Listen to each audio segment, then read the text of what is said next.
Views YouTube ఛానల్ను subscribe చేయండి, మా వీడియోలను లైక్ చేయండి.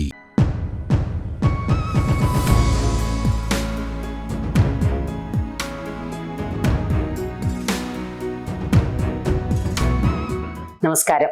వ్యూస్ ఛానల్కి స్వాగతం. ఒకప్పుడు మనకి విద్యాశాఖ మంత్రిగా పనిచేసిన మండలి వెంకటకృష్ణారావు గారంటే అప్పుడు చదువుకున్న వాళ్ళందరికీ బాగా తెలుసు. తెలుగు భాష కోసం ఎంత సేవ చేశారు, అసలు అంటే చాలా ప్రత్యేకమైన విలక్షణమైన వ్యక్తి ఆయన. ఈ ఏడాది ఆయన శత జయంతి జరుగుతోంది. ఆ సందర్భంగా మండలి వెంకటకృష్ణారావు గారి అబ్బాయి మండలి బుద్ధప్రసాద్ గారితో మాట్లాడి వాళ్ళ నాన్నగారికి సంబంధించిన విషయాల్ని తెలుసుకుందాం. నమస్తే అండి. మాకు గుర్తు ఏంటంటే, మేము చదువుకునే రోజుల్లో మీ విద్యాశాఖ మంత్రి ఎవరో ఒక క్వశ్చన్ మాకు ఉండేది. అప్పుడు ఎంవి కృష్ణారావు గారు అని గుర్తు. అలాగా అట్లాంటిది ఇప్పుడు ఆయన శత జయంతి సందర్భంగా వాళ్ళ అబ్బాయి మీతో మాట్లాడడం మాకు చాలా సంతోషంగా ఉంది. మీతో మాట్లాడితే నాకు కూడా చాలా సంతోషం. మా నాన్న గురించి ఎప్పుడు మాట్లాడేది ఫస్ట్ టైం అది మాకు క్రెడిట్ కింద లెక్క అనమాట. అయితే ఫస్ట్ నాకు చెప్పాల్సింది, మీ నాన్నగారికి మీరు ఎంతమంది పిల్లలండి? మా నాన్నగారికి మా ఇద్దరు చెల్లెళ్ళు ఉన్నారు, నాకు ఒక తమ్ముడు ఉన్నారు. మీరే ఇంటి పెద్ద? నేను పెద్ద. తర్వాత చెల్లెలు అన్నపూర్ణ. మా బావగారు ఏమో డాక్టర్ చంద్రశేఖర్ గారు, ఆయన గాంధీ హాస్పిటల్లో హైదరాబాద్ ఆరంభంగా పనిచేసి రిటైర్ అయ్యారు. రెండో చెల్లి ఏమో రేవతి. మా బావగారి పేరు డాక్టర్ కోటేశ్వరరావు గారు. అయితే ఆయన అప్పుడు భవగ్ని గురూజీగా వైకుంఠపురంలో భవగ్ని మర్మయోగ విద్యాలయం నడుపుతున్నారు. తర్వాత భారతదేశంలోనే అతిపెద్ద అయిన వేదవ్యాసుడి గుడి కూడా వారు నిర్మాణం చేయడం జరిగింది. వారు ఆధ్యాత్మిక రంగంలో వాళ్ళు ప్రముఖులుగా ఉండి కొన్ని వేల మంది శిష్యులు కార్యక్రమం ఉన్నారు. మా తమ్ముడు సత్యప్రసాద్, అతను అవనగడ్డలోనే ఉంటాడు. అక్కడ మా నాన్నగారు చివరిలో షిరిడి సాయిబాబా మందిరం ఒకటి కట్టించారు. ఆ మందిరం నిర్వహణ అంతా కూడా అతను చూస్తూ ఉంటాడు. మొత్తం నలుగురు కూడా సెటిల్ అయినట్టే లెక్క నాన్నగారు ఇదిలో.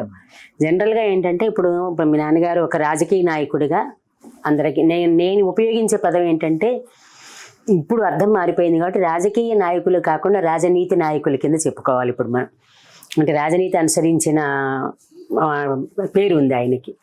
ఫస్ట్ అసలు ఏ ఏజ్లో ఆయన రాజకీయాల్లోకి వెళ్ళారండి? అసలు ఎట్లా, ఇంట్లో మీ నేపథ్యం ఏమిటి ఆయన వెళ్ళడానికి? మా నాన్నగారు రాజకీయ జీవితం గురించి మాట్లాడడం ముందుగా మా తాతగారి గురించి చెప్పాలి. చెప్పండి. తాతగారి పేరు కూడా పేరు మండలి వెంకటరామయ్య గారు. మా నానమ్మ పేరు మహంకాలమ్మ. మా నానమ్మది పల్లెవాడ గ్రామం, కైకుడు దగ్గర. అంచేత మా నాన్న అక్కడ పుట్టాడు, పల్లెవాడలో. అయితే మా తాతగారు ఉపాధ్యాయుడు. ఆయన ఆ రోజుల్లో జాతీయ భావాలు గల వ్యక్తి కనుక అప్పుడు జస్టిస్ పార్టీ ఇక్కడ జిల్లాలో అధికారంలో ఉండటంతో ఆయన చాలా చోట్ల ట్రాన్స్ఫర్ చేస్తూ ఉండేవారు. అలా కొంతకాలం ఆలపాడు, కైకులూరు దగ్గర అక్కడ కొన్ని చోట్ల పనిచేశారు. తర్వాత మంగళాపురంలో పనిచేశారు.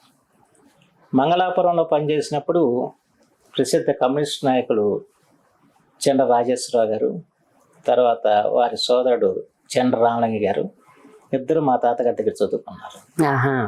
అంచేత మొట్టమొదటి ఎలక్షన్స్లో చండ్ర రామలింగ గారు ఆయన శాసనసభ్యుడికి ఎన్నికైన తర్వాత వెంటనే వచ్చి మా తాతగారికి పాద నమస్కారం చేశారు. తర్వాత రాజేశ్వర గారు కూడా మా తాతగారి ఫోటో ఆవిష్కరణ కోసం అవనిగడ్డ వచ్చారు.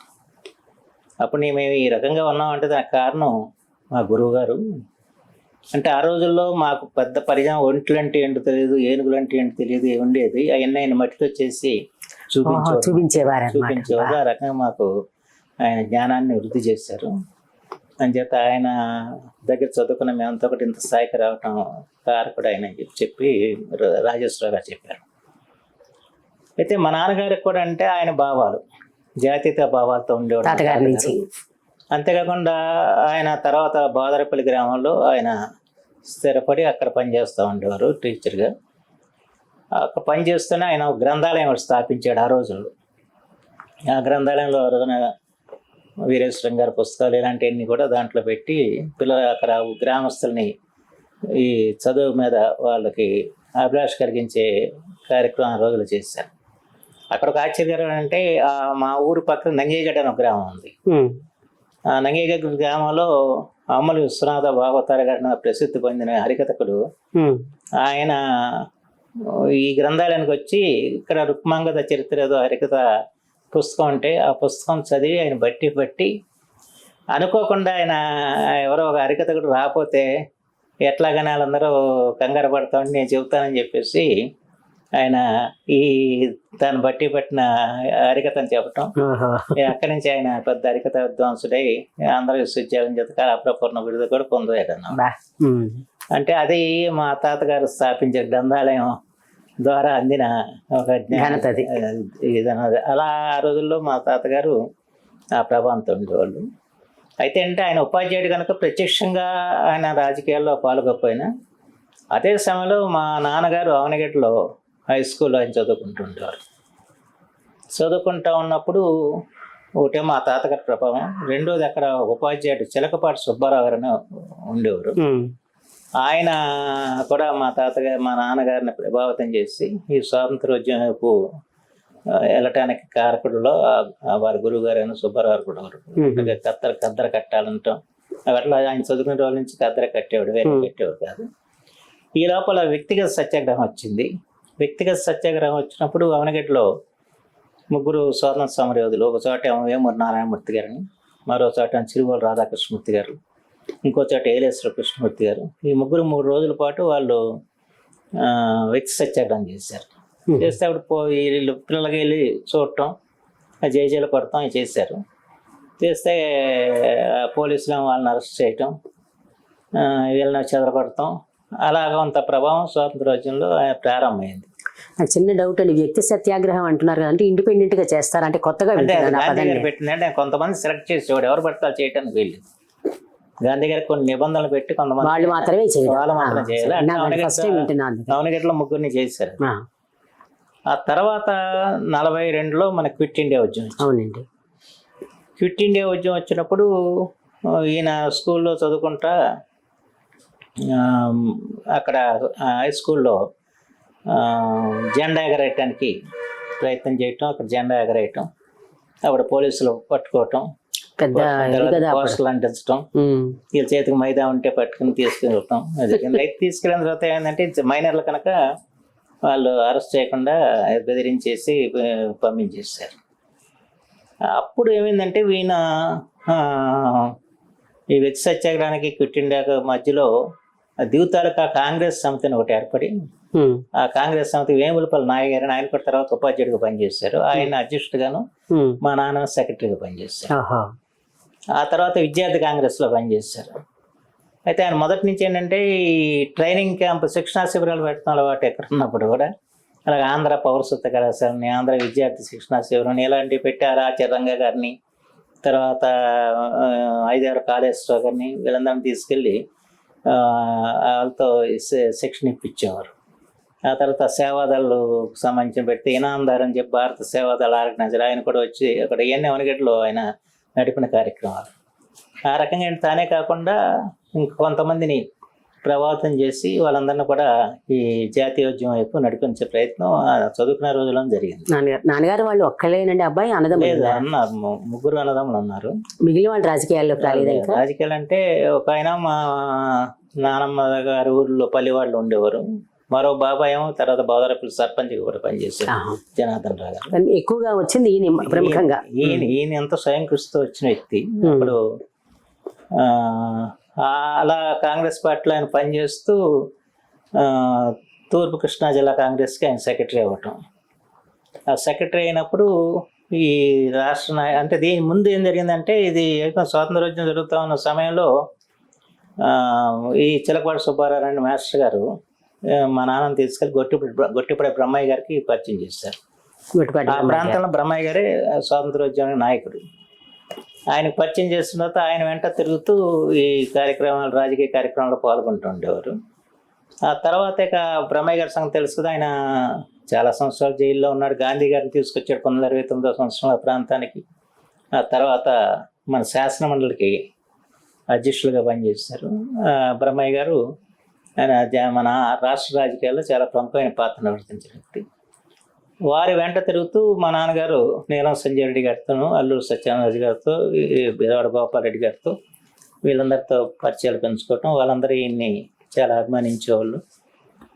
కష్టపడి పని చేస్తున్నాడు కార్యకర్తగా అని చెప్పి.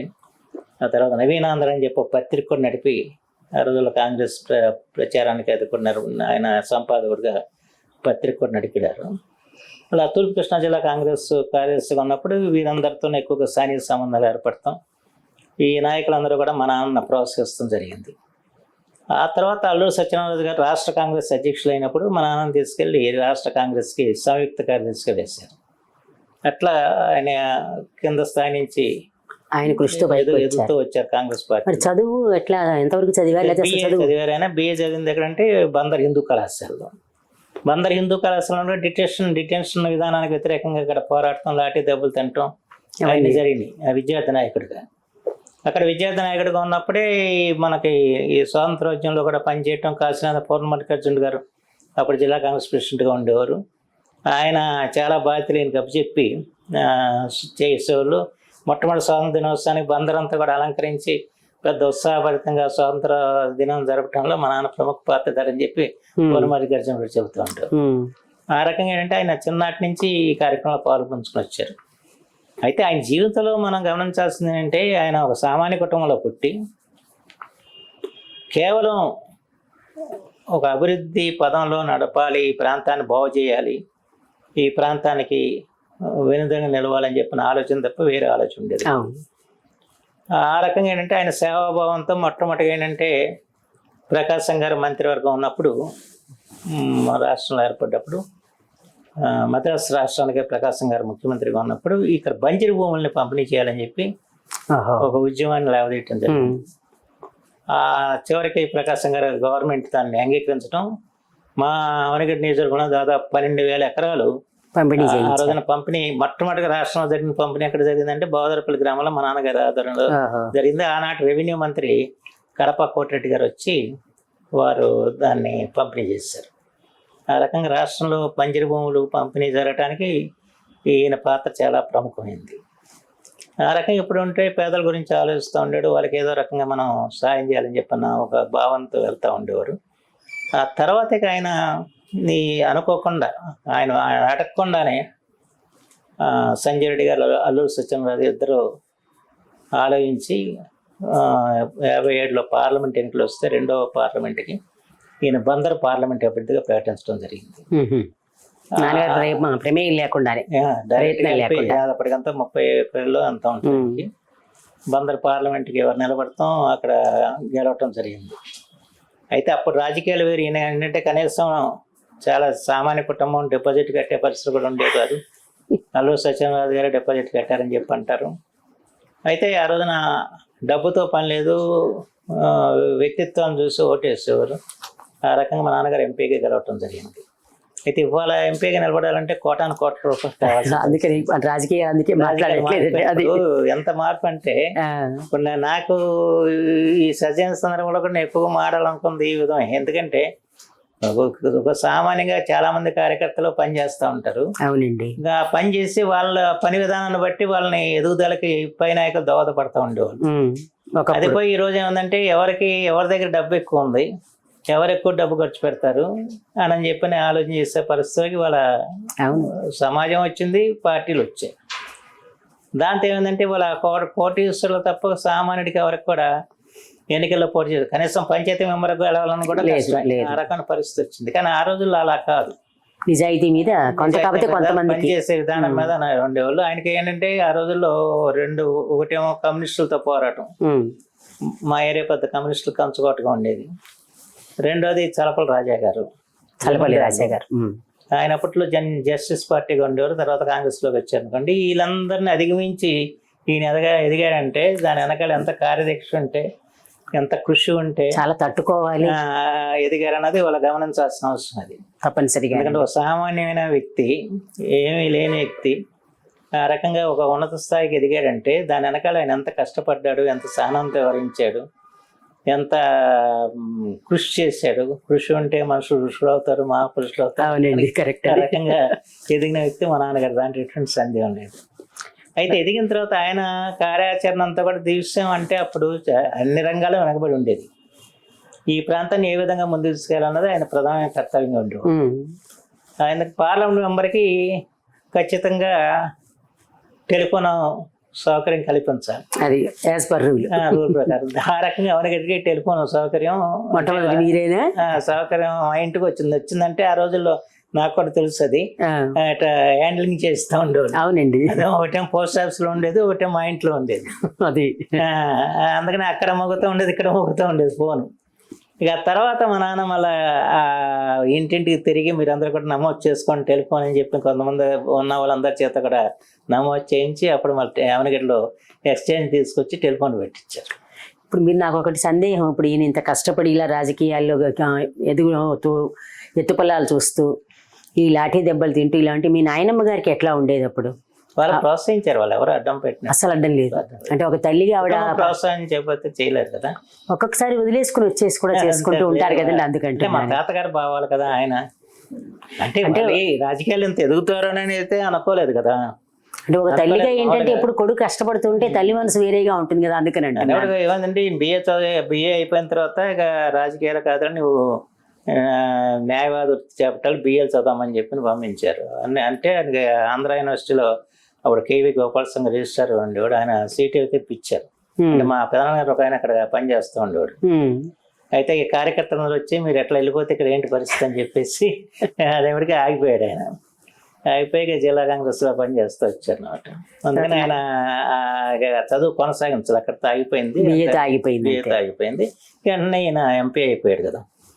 నాన్నగారు వివాహం అది ఎట్లా అంటే అప్పటి ఆధునిక భావాలతో లవ్ మ్యారేజెస్ చేశారా, పెద్దవాళ్ళు చూసే చేశారా? ఇద్దరు తాతయ్య పేర్లు వెంకటరామయ్యలే. ఈయన మండల వెంకటరామయ్య గారు, ఆయన భోగాది వెంకటరామయ్య గారు. వాళ్ళిద్దరూ కలిసి చదువుకున్న వాళ్ళు. మొట్టమొదట సర్వే దాంట్లో అట్లా ఇచ్చేసినారు. అయితే మా తాతగారు ఉపాధ్యాయుడు అయితే ఈ తాతగారు ఇరిగేషన్ గుమస్తాగా పనిచేశారు. ఆ రకంగా వాళ్ళిద్దరికి ఉన్న సంబంధాలు కొద్దీ తర్వాత మా దీంట్లో అంటే ఈ మండల వారు, భోగాది వారు వీళ్ళందరూ కూడా ఈ విజయనగర సామ్రాజ్య పతనానంతరం ఆనిగొంద నుంచి ఈ ప్రాంతానికి వచ్చారని చెప్తారు. అంచేత ఈ రెండు కుటుంబాల మధ్య ఎప్పుడు కూడా సంబంధ బాంధవ్యాలు ఉంటాయి అప్పటి నుంచి కూడా. ఎందుకంటే మండల వారికి భోగాది వారి పిల్లల్ని చేసుకోవటం అంటే ఆనవాయితీ. అది కూడా దృష్టిలో పెట్టుకుని వాళ్ళిద్దరికి ఉన్న సంబంధాల కొద్దీ మా అమ్మ ప్రభావతి దేవిని మా నాన్నగారికి ఇచ్చి పెళ్లి చేయడం జరిగింది. యాభై బాల్య వివాహం అండి, కొంచెం పెద్ద వయసు అనుకుంటా అప్పటికి. అంటే ఆయన 25 ఏళ్ళు అంత ఉంటే పోవచ్చు దానికి.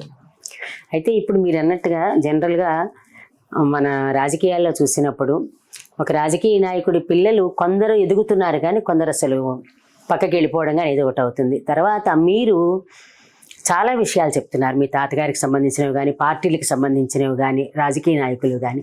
మీకు ఇదంతా అవగాహన రావడానికి మీరు నాన్నగారు వెంటే ఉండేవారా ఎప్పుడు అసలు? అంటే మా నాన్న నా తెలిసినప్పటి నుంచి కూడా, చిన్నప్పటి నుంచి కూడా ఇక్కడ మీటింగ్లకు వెళ్తాను నన్ను వెంట వెళ్ళేవారు, తీసుకెళ్ళేవారు. మిమ్మల్ని ఎవరిని ఇంటికి వచ్చి మాట్లాడుతూ ఉంటే నన్ను కూర్చోబెట్టుకునేవారు. అంతేగా నా చదువు గురించి ఆయన ఎప్పుడు ఆలోచించేయాలి, చదువు వెనకాల ఉండాలంతే. చదువు గురించి పెద్దగా ఆలోచన చేయలేదు. నేను పరీక్షలు తప్పుతూ ఉండేవాడిని, ఆయన ఎప్పుడు ఒక మాట అనేవాడు కాదు. ఇలా ఏదైనా ఈ మీటింగ్లకి అటుకి వెళ్తా ఉంటే చదువుపోతుంది కదా అని మా అమ్మ అన్న కూడా ఆయన అదే నాకు కలిసిన అదృష్టం అది. ఎందుకంటే ఆయన ఎక్కడికి వెళ్ళినా నన్ను వెంట పెట్టుకు వెళ్ళారు కాబట్టి ఇవాళ ఇంతమంది ప్రసిద్ధులతో ఈ వయసులో, చిన్న వయసులో నాకు పరిచయం అయింది. ఎంత మహాకవులతో కానీ మా నాయకులతో అంటే అది కేవలం మా నాన్నగారు వాళ్ళే. ఎక్కడికి వెళ్ళినా ఆయన నన్ను వెంట పెట్టుకెళ్ళేవారు. తర్వాత విద్యామంత్రిగా ఉన్నప్పుడు కూడా ఆయన ఇతర రాష్ట్రాలకు వెళ్తే నన్ను తీసుకెళ్ళేవారు. అట్లా మేము మద్రాసు వెళ్ళినప్పుడు దేవులపల్లి కృష్ణశాస్త్రి గారి ఇంటికి, లేకపోతే అన్న ప్రసిద్ధులు సినిమా యాక్టర్స్లకు, లేకపోతే ఆనందంగా తిరిగేవాళ్ళం. అందుకే నాకు పరిచయం కానీ కవి కానీ, పరిచయం కానీ రచయిత కానీ, ఆ రోజుల్లో ఉన్న సినిమా నటులు కానివ్వండి, లేదంటే రాజకీయ నాయకులు కానివ్వండి లేరు. అలాగే స్వాతంత్ర సమరయోధులకి ఆయన వెళ్ళేవాడు. అందరు స్వాతంత్ర సమరయోధులు ఎవరైనా గుర్తున్నారా పేర్లు మీకు? ఎందులో మన సరే బ్రహ్మయ్య గారి గురించి చెప్పాను కదా, గురువు గారు కనుక ఆయన ఎప్పుడు కలుస్తూ ఉండేవారు. అలాగే మానకొండ సత్యనారాయణ శాస్త్రి గారిని, ఆయన కూడా అవనగడ్డ వచ్చారు. నాకు చిన్నప్పుడు ఆయన అవనగడ్డ తీసుకొచ్చారు. అప్పుడు ఆ మీటింగ్ ఎవడో రాత్రి పొద్దుపోయిన తర్వాత అసలు ముసలాయన కదా అని చెప్పి మా అమ్మ వేడి నీళ్ళు పెట్టింది. పెడితే ఆయన వేడి నీళ్ళు స్నానం చేయండి చన్నీళ్ళు చేస్తానని చెప్పి కొన్ని పంపు దగ్గరికి వెళ్తే నా పంపు కొడతా ఉంటే ఆయన చన్నీళ్ళు స్నానం చేసి బాగా గుర్తు. గొప్ప స్వాతంత్ర సమర యోధుడు ఆయన. కరెక్టే కదా మరి. అలాగే ఇంకా మన కొడాల ఆంజలి గారని, తర్వాత తెలంగాణలో మన కోదాటి నారాయణరావు గారు, రాజలింగం గారు, చాలా మంది స్వాతంత్ర సమర దామరాజు పుండరీకాక్షుడు గారిని గుంటూరులో గాంధీ గారి మీద చాలా నాటకాలు రాసిన వ్యక్తి మొట్టమొదట. వాళ్ళని ఇంటికి కూడా నన్ను తీసుకెళ్లారు ఒకసారి, గుర్తు నాకు. అట్లా రాష్ట్రంలో ఎంతమంది స్వాతంత్ర సమరయోధులు, తర్వాత సర్వోదయవాదులు, సర్వోదయవాదులు ప్రభాకర్జీ గారు, వెంపటి సూర్యనారాయణ గారు, తలాపటి ప్రకాష్ రెడ్డి గారు, ఇంకా చేతలు పెద్ద జాబితా అన్నమాట. సరే రంగా గారు, ఆచార్య రంగా గారు, వారాల గోపాలకృష్ణ గారు, సరే వాళ్ళతో తర్వాత మీ తరం కూడా మా నచ్చింది. వాళ్ళతో చిన్ననాటి నుంచి వాళ్ళందరితోనూ పరిచయాలు ఉన్నాయి. ఇప్పుడు మీరు చదువు పట్టించుకోలేదన్నారు కదా నాన్నగారు, ఎంతవరకు చదువుకున్నారు మరి మీరు? నేను బిఏ వరకు చదివాను. చదివారు మొత్తానికి? నేను బిఏ హైదరాబాద్లో చదివాను. అంటే అవనగడ్డలో నేను 10th క్లాస్ అయ్యేటికి అవనగడ్డలో జూనియర్ కాలేజ్ వచ్చింది, మా నాన్నగారు తీసుకొచ్చారు.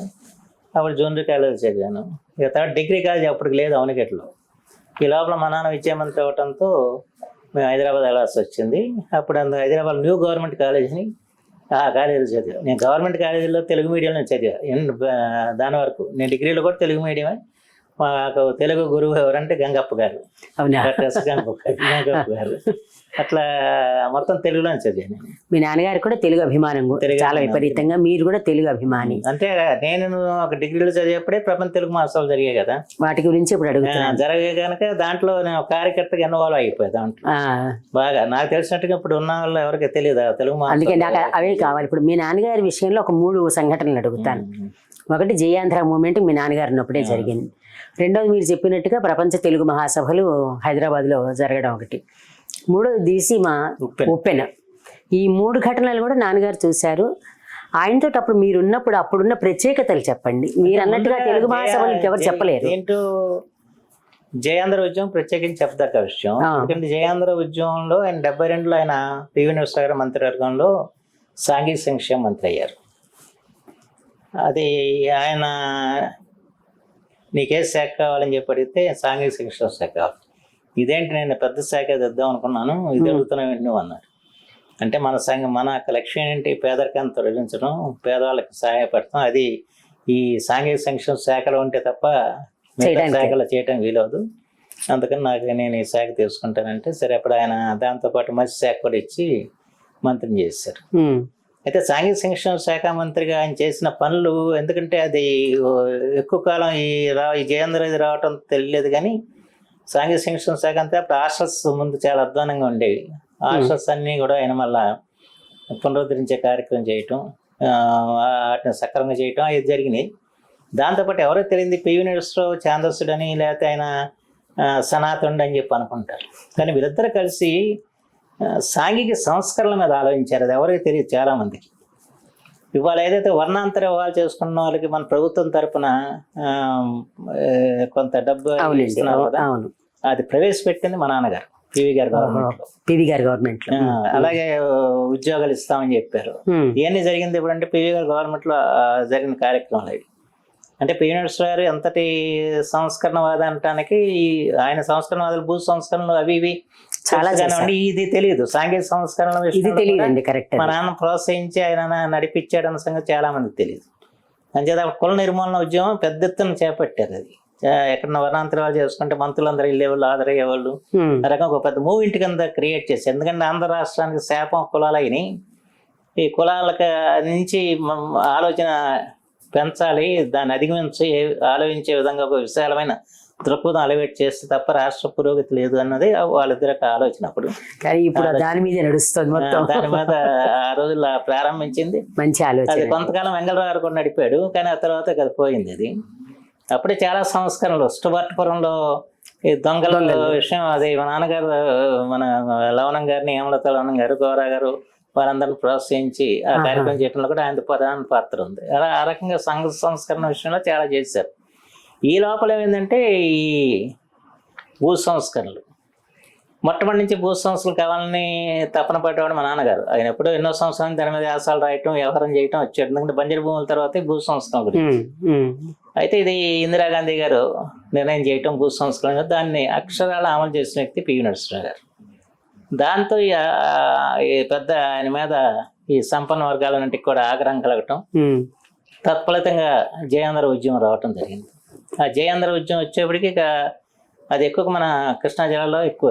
అవునండి, అవును, బాగా ఎక్కువ పరిస్థితుల్లో నడిచింది. ముగ్గురు మంత్రులు మాత్రమే ఆ రోజున నిలబడ్డారు. మా నాన్నగారు, బాటం శ్రీరామూర్తి గారు, లుకలాపు లక్ష్మణదాస్ గారు. లక్ష్మణదాస్ గారు శ్రీకాకుళం, వీరిదాం విశాఖపట్నం బాటం గారిది. కానీ ప్రధాన కేంద్రాన్ని కృష్ణా జిల్లాలో మా నాన్న అయ్యేప్పటికి ఏమైందంటే దాదాపు 1 year పాటు మా నాన్న ఆమెకి వచ్చే పరిస్థితి లేకుండా అయిపోయింది. 1 year మేము వాళ్ళని చూసుకునే పరిస్థితి లేదు. మా నాన్న రావడానికి లేకుండా అయిపోయింది. ఎంత ఘోరమైన పరిస్థితి అని చెప్పడానికి లేదు. మా ఇంటికి ఎవరు రావడానికి లేదు. కేవలం షోర్ కూడా వచ్చి జుట్టు కత్తిరించే పరిస్థితులు లేవు. చాకలు వచ్చి బట్టలు పరిస్థితులు, సంఘ బహిష్కరణ లాగా చేశారు. ఇంటి చుట్టూ సిఆర్పి కాపలా ఉండేది. ఇప్పుడు నేను ఆ టైంలో దాదాపు 1 year ఆ రకంగా మా అమ్మ ధైర్యశాలి కాబట్టి మమ్మల్ని పెట్టుకున్నట్ట గడిపింది. అయితే అప్పుడు మాకు జరిగిన మేలు ఏంటంటే, అప్పుడు ఇవాళ సాహిత్యం మీద నాకు అభిరుచి కలగటం కానీ, అంటే ఇంట్లో బందికానాలో ఉన్నట్లు తప్ప వేరే లేదు. అంచేత ఎవరో ఒక ఫ్రెండ్స్ బయటకు వెళ్ళి పుస్తకాలు పట్టుకొచ్చి ఇచ్చేవాళ్ళు. ఆ రకంగా ఒక వారం కథలు చదివేవాళ్ళం, ఒక వారం నవళ్ళు, ఒక వారం కవితలు, అట్లా మొత్తం ఇదే వరుసనే చదువు కూడా అంటే వెళ్తాయి. ఆ ఏడాది పాటు చదవబట్టి వాళ్ళు కొంచెం సాహిత్యం మీద ఎవరెవరు ఏంటని తెలుసు నాకు. అది అది ఆ కీడులో మేలు అంటారా, అలా జరిగింది. కరెక్ట్. అయితే అప్పుడు పడ్డ బాధలు అన్ని ఇన్ని కాదండి. మా నాన్నని చూడాలని చెప్పని ఎట్లా పిల్లలుగా బెంగ ఉంటుంది. ఏంటంటే తీసుకెళ్ళి మా నాన్నని చూపించాలంటే అది పెద్ద సాహసయాత్ర. డైరెక్ట్గా మేము మెయిన్గా వెళ్తాను. హైదరాబాద్లో వెళ్ళాలంటే సరే, ఇక్కడ నాన్న స్నేహితులు ఎవరంటే వాళ్ళు కారు తీసుకొస్తే సందు గొంతుల ద్వారా ఎక్కడెక్కడి నుంచో తిరుగుతూ ఖమ్మం మీదుగా అట్ట హైదరాబాద్ చేయడం. హైదరాబాద్ చేసి తలుపు పడితే చూసి ఆశ్చర్యపోయి ఇక అప్పుడు మమ్మల్ని పెద్ద అక్కడి నుంచి పివి గారి దగ్గరికి, వెంగళరావు గారి దగ్గరికి వీళ్ళందరూ తీసుకెళ్తే మమ్మల్ని వాళ్ళు ఎంత పెద్ద హీరోలు వచ్చారన్నట్టుగా చూసేవాళ్ళు, బాలవీరులు వచ్చారు. మీ నాన్నగారికి అన్ని తిప్పలు పడి పాపం ఇబ్బంది పడ్డారు దీంట్లో అని చెప్పించి. ఆ రకంగా అంటే అది హైదరాబాద్ వెళ్ళగానే మనం జుట్టు కత్తిరించుకోవటం కుదరలే, అంత ఇదైపోయింది. అన్ని ఇబ్బందులు జరిగాయి. ఇంకైతే చాలా కథలు అవి ఉన్నాయి కానీ అవి కరెక్ట్ కాదు. ఎందుకంటే మమ్మల్ని ఏదో ఊరేగిచ్చారని అదని ఏ చెప్తారు కానీ అవన్నీ ఒట్టిది. ఇది మాత్రం జరిగింది మాత్రం ఇది ఇబ్బంది మాత్రం పడ్డాం, మామూలు ఇబ్బంది పడలేదు. అంటే ఆయన ఈ ఉద్యమంలో పాల్గొన్నందుకు జయాంధ్ర అని మత్తలేనందుకు, సమైక్యవాదిగా ఉన్నాడని చెప్పని కోపం అది అంత వ్యతిరేకత ఉంది ఆ రోజుల పరిస్థితి. అవునండి. అయితే దాన్ని అధిగమించి ఆయన మళ్ళా ఏదైతే వర్గాలు ఆయన్ని కాదనుకున్నాయో, ఆయన్ని విమర్శించాయో, ఆయన తిట్టాయో, ఆయన మీద బూతులు రాస్తూ గోడల మీద రాశారో, మళ్ళీ వాళ్ళందరినీ దగ్గర చేసుకోవడం ఆయనకు గొప్పతనం. అది మళ్ళీ తర్వాత ఆయన ఎవరిని కూడా ద్వేషంతో చూసేవాడు కాదు. మనం వదిలేయడం అంతే, అదే పట్టించుకున్నాడు కాదు. ఆయన మామూలుగా మమ్మల్ని ఇన్ని ఇబ్బందులు పెట్టినా పలానాలు ఇబ్బందులు పెట్టారని చెప్పి వస్తే ఆయన ఎప్పుడు ఆ మనసుతో చూసేవాడు కాదు. వాళ్ళు ఎవరు వస్తే వాళ్ళకి ఏదో సాయం చేసి పంపటం తప్ప. అదే అది పెద్ద ఇది ఆయన జీవితంలో. అన్నిటికంటే కూడా ఆ పరిస్థితిని ఎదుర్కొని మళ్ళా ప్రజలు ఆ తర్వాత కదా విద్యామంత్రి అయింది. అవునండి, అవును, విద్యామంత్రి. మళ్ళీ ఏ స్టూడెంట్స్ అయితే ఇన్ని డౌన్ అన్నారో మళ్ళీ ఆ స్టూడెంట్స్ తో జయించుకున్న పరిస్థితి సామాన్యమైంది కాదు కదా అస్సలు. ఇప్పుడంతా విద్యార్థి ఉద్యమమే కదా, పెట్టారు గోడల నిండా రాసేవాళ్ళు, డౌన్ కొట్టేవాళ్ళు. అవన్నీ తప్ప ఇంకప్పుడు రాజకీయాల్లో తప్పదు. ఆ రకంగా మళ్ళీ వాళ్ళందరినీ మళ్ళీ ఆకట్టుకోవటం అంటే అది చిన్న విషయం కాదు. మీకు ఎట్లా అనిపించేది అట్లా? ఇప్పుడు నాన్నగారిని అట్లా వాళ్ళు డౌన్ అట్లా అనగానే ఆ నాన్నగారి గురించి వ్యతిరేకంగా కానీ మాకేం ఉండదు, మేము దాంట్లో ఇన్వాల్వ్ అయిపోయి ఉన్నాం కదా. మీరు కొంచెం పిల్లలు కదా అప్పుడు, అయినా కానీ మీకేం అనిపించేది కదా ఇది సహజంగా వదిలేసేవారు? ధైర్యంగానే ఉండేవాళ్ళం, దాంట్లో ఏం లేదు. మళ్ళీ ఏం రాసినా ఆయన పాలసీని అనుసరిస్తుంది తప్ప ఇంక వేరే ఉండదు. ఆయనది ఒక పెద్ద ఎందుకు ఈ రాష్ట్రం సమైక్యతగా ఉండాలన్న ఒక చిన్న బుక్లెట్ వేసారు ఆయన వేసారు. అది అందరికి పంచిపెట్టేవాళ్ళం. అది దాంట్లో ఏంటంటే అసలు ఎందుకు రాష్ట్రం విడిపోకూడదు అని ఆయన సౌరంగా రాశారు. ఇప్పుడు మరి మీకు ఎలా అనిపిస్తుంది? విడిపోయాం కదా ఇప్పుడు, మరి ఇప్పుడు ఏం చేస్తుంది? దానికే కదా నేను వ్యతిరేకించే కదా ఆ రోజున కాంగ్రెస్ వదలాల్సిన పరిస్థితి వచ్చింది. నేను నా కళ్ళ తిట్టకుండా వచ్చింది. నేను చివరి వరకు దాని కొరకు పోరాడా, మామూలుగా పోరాడలా. పోరాడిన తర్వాత అధికార భాష సంఘానికి కూడా నేను రాజీనామా చేశా, కాంగ్రెస్ పార్టీ రాజీనామా చేశా, అయినా పట్టించుకోలేదు. అది జరిగింది. అది ఒకటి ఏంటంటే సర్లే 2 రాష్ట్రాలు అయినా సరిపెట్టుకోవటం ఒక ఎత్తు కానివ్వండి, తెలుగువారు ఒకటిగా ఉంటే ఆ బలం వేరు, చాలా దేశంలో ఉన్న బలం అది. దాని గురించి ఆలోచన తప్ప ఎవరైనా ఇదైన తర్వాత ఇంట్లో కుటుంబాలు విడిపోతా ఉంటాయి, అయినంత ఎవరి బతకాలు బతుకుతారు, బతకకుండా ఇక్కడ పోరు కదా. అదేం కాదు కానండి, బలం తగ్గిపోతుంది బలం అంతే. తగ్గకుండా ఉండాలి. అదే నేను డీలిమిటేషన్ కమిటీలో మెంబర్గా ఉండేవాడిని. దాని కుల్దీప్ సింగ్ అని ఆయన రిటైర్డ్ ప్రధాన న్యాయమూర్తి, ఆయన చైర్మన్గా ఉండేవాడు సుప్రీంకోర్టు. ఆయన మాట్లాడుతున్నా ఆయన చెప్పాడు ఒక రోజున, మా పంజాబ్కి ముఖ్యమంత్రి ఇతర రాష్ట్రాలకు వెళ్తే ఎంత ఘనంగా స్వాగతం పలికేవాళ్ళు. ఎప్పుడైతే పంజాబ్ 2గా విడిపోయిందో మా ముఖ్యమంత్రికి విలువ లేకుండా పోయింది. చూడండి, సేమ్ అదే ఇప్పుడు మీరు అన్నట్టుగా అని చెప్పి ఆయన చెప్పాడు మాతో, ఇది విలువ లేకుండా పోయింది అని చేత మీరు కూడా విడిపోవటం మంచిది కాదని చెప్పాడు ఆయన. మాకు ఎంతో అన్ని పార్టీలలో ఉన్నారు చెప్పాడు ఆయన. ఎందుకంటే అది కరెక్టే, దాంట్లో ఇదేముంది. ఇప్పుడు 2 రాష్ట్రాలు అయింది, 2 రాష్ట్రాలు నడుస్తూ ఉంటాయి, నడకుండా ఎట్టా ఉంటాయి, పదాలు వస్తాయి, నడుస్తూ ఉంటాయి. కానీ జాతిగా చూసుకుంటే మనం అవునండి బలహీనపడ్డామని మాత్రం ఒప్పుకో తప్ప. దాని గురించి జాతి గురించి ఆలోచించాను తప్ప వేరే కాదు. అది జాతి పటిష్ట జాతిగా ఉండాలంటే వాళ్ళ దేశ రాజకీయాలను మనం శాసించగల శక్తి కలిసి ఉన్నప్పుడు మాత్రం సాధ్యమైంది. అవును, ఇవాళ సహజం కాదు అది. అందులో కాంగ్రెస్ పార్టీ ఆంధ్రప్రదేశ్ అన్ని విధాల కాంగ్రెస్ దేశంలో అధికారం రావడానికి కారణం ఆంధ్రప్రదేశ్. ఇవాళ ఆంధ్రప్రదేశ్లో కాంగ్రెస్ అదృశ్యం అయిపోయింది, పూర్తిగా అదృశ్యం అయిపోయింది. అంచేత ఇది వాళ్ళు గ్రహించకుండా మొండితనంగా వెళ్ళిపోయారు, విషయాలు తెలియక. ప్రజల యొక్క మనోభావాలు అర్థం చేసుకోలేదు. కానీ ప్రజల మనోభావాలు ఆ రోజున మేము పోరాడిన దాని కొరకు. అంచేత ఇవాళ కూడా గర్వపడుతున్నాం. దాంట్లో విఫలం అవ్వచ్చు, హాస్యం, కానీ మంచి హాస్యం కోసం నిలబడ్డాం. అదే జాతి కోసం ఆలోచించాను తప్ప ఏదో స్వార్థం కోసం ఆలోచించలేదు. స్వార్థంగా ఏముంది, ఇప్పుడు చాలా పదాలు వస్తాయి. 2 రాష్ట్రాలు ఎంత 2 ముఖ్యమంత్రులు, 2 ఇంకా మంత్రులు ఎన్ని అవుతా ఉంటాయి, 2 వస్తాయి. కానీ పదాలు వస్తాయి, ఏం లాభం దానివల్ల. కానీ జాతి ప్రకాశమానంగా ఉండదు కదా. వాళ్ళకి జాతీయ రాజకీయాల్లో తెలుగు వారి పాత్ర ఏంటి? లేదుగా, ఇప్పుడు లేదు కదా. అది దాని గురించి ఆ రోజున ఆయన ఆలోచించడం జరిగింది, దాన్ని మేము అనుసరించడం జరిగింది. చివరకు మా నాన్నగారి యొక్క ఏ ఆశయాన్ని కూడా నేను చివరి వరకు పోరాడా. దాంట్లో ఇప్పుడు మీరు అన్నట్టుగా మళ్ళీ జయాంధ్ర మూవ్మెంట్కి వెళ్తే అప్పుడు కాకాని వెంకటరత్నం గారు మరణించడం, అది అప్పుడు నాన్నగారి రియాక్షన్ ఎలా ఉందండి? వాళ్ళిద్దరికి అసలు సంబంధ బాంధవ్యాలు ఉన్నాయా? అసలు అదే మామూలుగా నడుస్తూ ఉండే అంతే. దానికి ఏమి ఎవరు ప్రత్యేకవాదులు మళ్ళీ తర్వాత కలిసి పనిచేశారు, మంత్రులు అయ్యారుగా. కాకన్న గారు అంటే చనిపోయాడు, కానీ మిగతా వాళ్ళందరూ ఈయనతో పాటు మంత్రులు అయ్యారు, ఈయనతో పాటు ఎమ్మెల్యేగా పనిచేశారు కదా. భేదం ఉండేది కాదు. అదేంటి ఒక భావం, పరస్పర భావాలు ఉంటాయి కదా, అంతగా వ్యక్తిగతంగా భావాలు వేరు, వ్యక్తిగతంగా ఎవరితో ఎప్పుడు ఉండేది కాదు. అప్పుడు విద్యాశాఖ మంత్రిగా ఉన్నప్పుడు చదువులో తీసుకొచ్చిన మార్పులు కానీ ప్రవేశపెట్టిన సిలబస్లు కానీ ఏమైనా ఉన్నాయి నాన్నగారు ఎక్స్క్లూజివ్గా చేసినవి, ప్రత్యేకంగా ఆయనకే సంబంధించినవి? విద్యాశాఖ మంత్రిగా ఆయన 2 యూనివర్సిటీలు స్థాపించాడు. ఒకటి నాగార్జున యూనివర్సిటీ, 2 కాకతీయ యూనివర్సిటీ. ఇక్కడ ఒకటి, అక్కడ ఒకటి. మూడోదేమో అనంతపురం, దానికి ఆయన అంతా పాదు కలిపాడు. తర్వాత అది కృష్ణదేవరాయ యూనివర్సిటీ అయింది. విద్యా బిల్లు ఒకటి తీసుకొచ్చారు. తర్వాత ఉపాధ్యాయులకి, రిటైర్డ్ ఉపాధ్యాయులకు పెన్షన్ సౌకర్యం ఆయన నాన్నగారి టైంలో మొదలైంది. అలాగే దాదాపు ప్రతి హై స్కూల్ నుంచి యూనివర్సిటీ వరకు దాదాపు ఆయన తిరగని విద్యాలయం లేదు. అంత విస్తృతంగా తిరిగేవాడు. ప్రతి పాఠశాలలో ఖచ్చితంగా, కాలేజీలో అయితే ఖచ్చితంగా యానివర్సరీ జరిపించేవాళ్ళు. యానివర్సరీ జరిపించడం కాకుండా ఒక ప్రత్యేక సంచికి కూడా వేయించేవాళ్ళు ప్రతి కాలేజీ వాళ్ళ చేత. ఇప్పుడు ఆయన పోయినాయి. ఇప్పుడు లేదు, అప్పట్లో కాలేజ్ మ్యాగజైన్ అని వచ్చేది. అవునండి, అవును. తర్వాత అప్పుడు ఆయన వచ్చేవాడికి ఏంటంటే 2 ఉద్యమాలు వచ్చి విద్యా వ్యవస్థ అంతా కూడా చెడిపోయింది.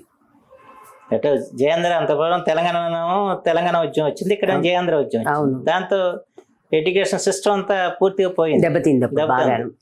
ఇప్పుడు మళ్ళీ ముందు విద్యార్థుల క్రమశిక్షణ తీసుకురావటం అనేది ప్రధానమైన అంశం. కాపీలు రాయకుండా వాళ్ళని ఆపటం కానివ్వండి, లేకపోతే మళ్ళీ విద్యా వ్యవస్థను ఒక పత్రాలు తేవటం కానీ అది పెద్ద సవాల్ అయింది. దాన్ని ఆయన అధిగమించి మళ్ళీ అంతా ఒకటి క్రమశిక్షణాయుతంగా మళ్ళీ విద్యా వ్యవస్థ నడిచే విధంగా చేయటం, తగిన విధంగా ఆ రోజున యూనివర్సిటీలకి వైస్ ఛాన్సలర్ని జగన్మోహన్ రెడ్డి గారిని పెద్ద సుప్రీంకోర్టు న్యాయమూర్తిగా పనిచేసి ఆయన తీసుకొచ్చి ఉస్మానియా విద్యాలయాన్ని పెట్టారు. ఆయన వాళ్ళ సమాజం అంతా ఆయన చేయటం జరిగింది. అలాగే ఎంఆర్ అప్పారావు గారిని ఆంధ్ర విశ్వవిద్యాలయానికి, ఇలా పెద్ద పెద్ద వాళ్ళని తీసుకొచ్చి పెట్టి ఆ విశ్వవిద్యాలయాన్ని కూడా మళ్ళీ ఒక దారిలోకి వచ్చే విధంగా చేయటం కానివ్వండి, ఆ రకంగా చేయటం జరిగింది. ప్రతి విశ్వవిద్యాలయానికి ఆయన వెళ్ళేవాడు, అక్కడ పిల్లలతో కలిసి భోజనం చేసేవాడు, ఆ విశ్వవిద్యాలయంలో ఉన్న సమస్యలు తెలుసుకుని వాటిని పరిష్కారం చేసేవారు. నేరుగా ఉండేది ఆయన విషయం. విశ్వవిద్యాలయాలు కాకుండా జూనియర్ కాలేజెస్ కానివ్వండి, లేకపోతే స్కూల్స్ కానీ ఇవన్నీ తిరుగుతూ ఉండేవాడు ఆయన మొత్తం. దీంట్లో ఎక్కడైనా ఏదైనా సంఘటన జరిగిందా, ఒకసారి ఏదో పరీక్షల్లో ఒక ప్రిన్సిపాల్ గారు పట్టుకుంటే ఆయన కత్తితో పొడిచారు ఏలూరులో. అప్పట్లోనే పొడిస్తే వెంటనే వచ్చేసాడు ఇక్కడికి. వచ్చి ధైర్యం చెప్పి హాస్పిటల్లో మళ్ళీ ఇలాంటి జరిగితే ఊరుకునేది లేదు ప్రభుత్వం అని చెప్పి భరోసా ఇచ్చేవాడు ఆయన. అది ఆ రకంగా ఎక్కడన్నా జరిగినా కూడా, అది ఏలూరులో జరిగితే వెంటనే ఆయన వచ్చి అది కానీ ట్రీట్మెంట్ ఇచ్చేసారు. ఆ తర్వాత ఆయన పీజీ స్థాయి వరకు తెలుగు తీసుకురావడానికి ప్రయత్నం చేశారు. అందుకని తెలుగు అకాడమీ ద్వారా మొత్తం అన్ని శాస్త్రాలని కూడా గ్రంథాలు తెలుగులో చేయించారు. అప్పుడు ఇచ్చేసింది. అప్పుడే మొట్టమొదటిగా అంటే మనకి ఈ అసలు రాష్ట్రం ఏర్పడటానికి కారణం ఏంటి, మా భాషలో మేము పరిపాలన చేసుకోవటానికి, మా భాషలో మేము చదువుకోవటానికి రాష్ట్రం కావాలన్నది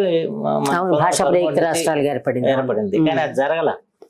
ఈయన విద్యామంత్రి అయిన తర్వాతే మళ్ళీ అధికార భాషా సంఘానికి మొట్టమొదటి మంత్రి ఈయన స్పెషల్ ఆఫీసర్గా మొట్టమొదటి అధికార భాషా సంఘం ఏర్పడింది. ఆ తర్వాత ఆయన వెంటనే వాలాల గోపాలకృష్ణ గారిని చైర్మన్గా పెట్టి అధికార భాషా సంఘం ఏర్పరచడం జరిగింది. ఆ రకంగా అది అధికార భాషా సంఘం ఏర్పడటానికి ప్రధాన.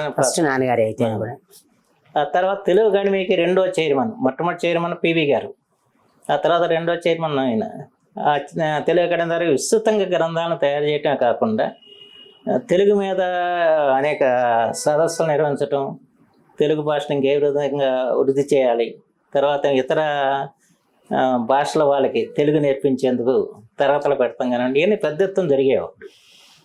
ఆ రకంగా దాన్ని ముందుకు తీసుకెళ్లారు. ఎస్సీఆర్టీ ఉండేది, దాన్ని కూడా ఆయన ఎంతో ముందుకు తీసుకెళ్లే ప్రయత్నం చేశారు. అట్లా ఏ సంస్థలు అయితే ఉన్నాయో విద్యాశాఖకు సంబంధించి అవన్నీ కూడా ఒక పద్ధతిలో నడిపే విధంగాను, వాటి ద్వారా ఎక్కువ ప్రయోజనాత్మకమైన పని జరిగేలాగాను చేయటంలో ఆయన ప్రముఖమైన పాత్ర నిర్వర్తించారు. ఆయనకి ఎప్పుడైనా అంటే ఇప్పుడు మామూలుగా మీకు రాజకీయాల్లో ఉన్నారు కాబట్టి తెలుసు, మీరు ఒకటేదో చెయ్యాలని అనుకుంటే మీకు దానికి అంగీకారం రావడం పైనుంచి అట్లా ఉంటాయి. ఆయనకి అట్లా ఎప్పుడైనా చేద్దాం అనుకున్నప్పుడు అడ్డంకులు అలాంటివి ఏమైనా వచ్చాయండి? పెద్దగా ఉండవు. ఎందుకంటే అప్పుడు ముఖ్యమంత్రిగా ఉన్న వెంగళరావు గారు ఈయనకి విద్యాశాఖ ఇచ్చినప్పుడు ఈయన మేమంతా వెళ్ళాం, ఆయన థ్యాంక్స్ చెప్పడానికి వెళ్ళినప్పుడు ఆయన ఏమన్నా ఈయనకి ఏమన్నా బాటం నాన్న ఇద్దరు కూడా జంట కవుల్లాగా ఉండేవాడు. అంతపురం బాటం గారు విద్యాశాఖ మంత్రి చేస్తుంటే నానేమో సాంఘిక శిక్షణ శాఖ మంత్రి. ఈయన ఏం చేసి అడదీటు ఇడదు మార్చాడు, మార్పిడి చేస్తాడు. అన్నారు లేదు నేనే విద్యావంతుని కాదు, నాకు ఈ శాఖ ఇచ్చారంటే ఇది బాటానికి ఇచ్చి బాటం శాఖ సాంఘిక శిక్షణ శాఖ నాకు ఇష్టమైన శాఖ, అది నాకు ఇవ్వండి అని చెప్పి అడిగాడు. అడిగితే ఆయన అన్నాడు లేదు నేను ఆలోచించే ఇచ్చాను నీకు, ఊరికే ఇవ్వలేదు, దీన్ని నువ్వు ఛాలెంజ్కి తీసుకో, ఛాలెంజ్కి తీసుకొని చెయ్యి, అంతేగాని నేను చేయలేను ఇది నాకు వద్దు అని చెప్పి నేను ఎందుకంటావు అని చెప్పి ఆయన అన్నాడు. అన్న తర్వాత ఫ్రీ హ్యాండ్ కింద లెక్క ఇంకా ఫ్రీ హ్యాండ్ ఇచ్చారు. దాంట్లో మంత్రికి అన్ని ఫ్రీ హ్యాండ్ ఇవ్వకపోతే ఎట్లా చేస్తారు, ముఖ్యమంత్రి ఫ్రీ హ్యాండ్ లేకపోతే మంత్రులు చేయలేరు, అందుకని అడుగుతున్నానండి. అది మంత్రులు చేయలేరు కదా, అందుకే మంత్రి పూర్తిగా ఫ్రీ హ్యాండ్ ఇచ్చాడు. ఆయన తింటే ఈయనేమంటే అదే, అంతకంటే ఉండదు. ఆ తర్వాత ఈ తెలుగు గురించి ఎక్కువగా ఆలోచించిన ప్రభుత్వం ఏంటంటే వెంగళరావు గారి ప్రభుత్వం. అధికార భాషా సంఘం పెడతాం, లేకపోతే ఈ అకాడమీ పనులు ఇవన్నీ అయితే ప్రపంచంలో తెలుగు వారందరినీ కూడా ఒక తాటి మీద తేవాలని చెప్పి ఆలోచన అప్పుడే అంతకుముందు నుంచి ఆలోచన ఉంది, కానీ ఏ ప్రభుత్వం చేయలేకపోయింది. ఇది తీసుకెళ్లే ప్రయత్నం మా నాన్నగారు చేశారు. అయితే దానికి అడ్డంకులు చాలా వచ్చాయి, అవి అందరు తెలిసే కదా, కానీ కొంతమంది మంత్రులు దాన్ని వ్యతిరేకించారు. వ్యతిరేకిస్తే మనకు తెలియదండి అంటే ఇవి ఉంటాయి కదా దాంట్లో.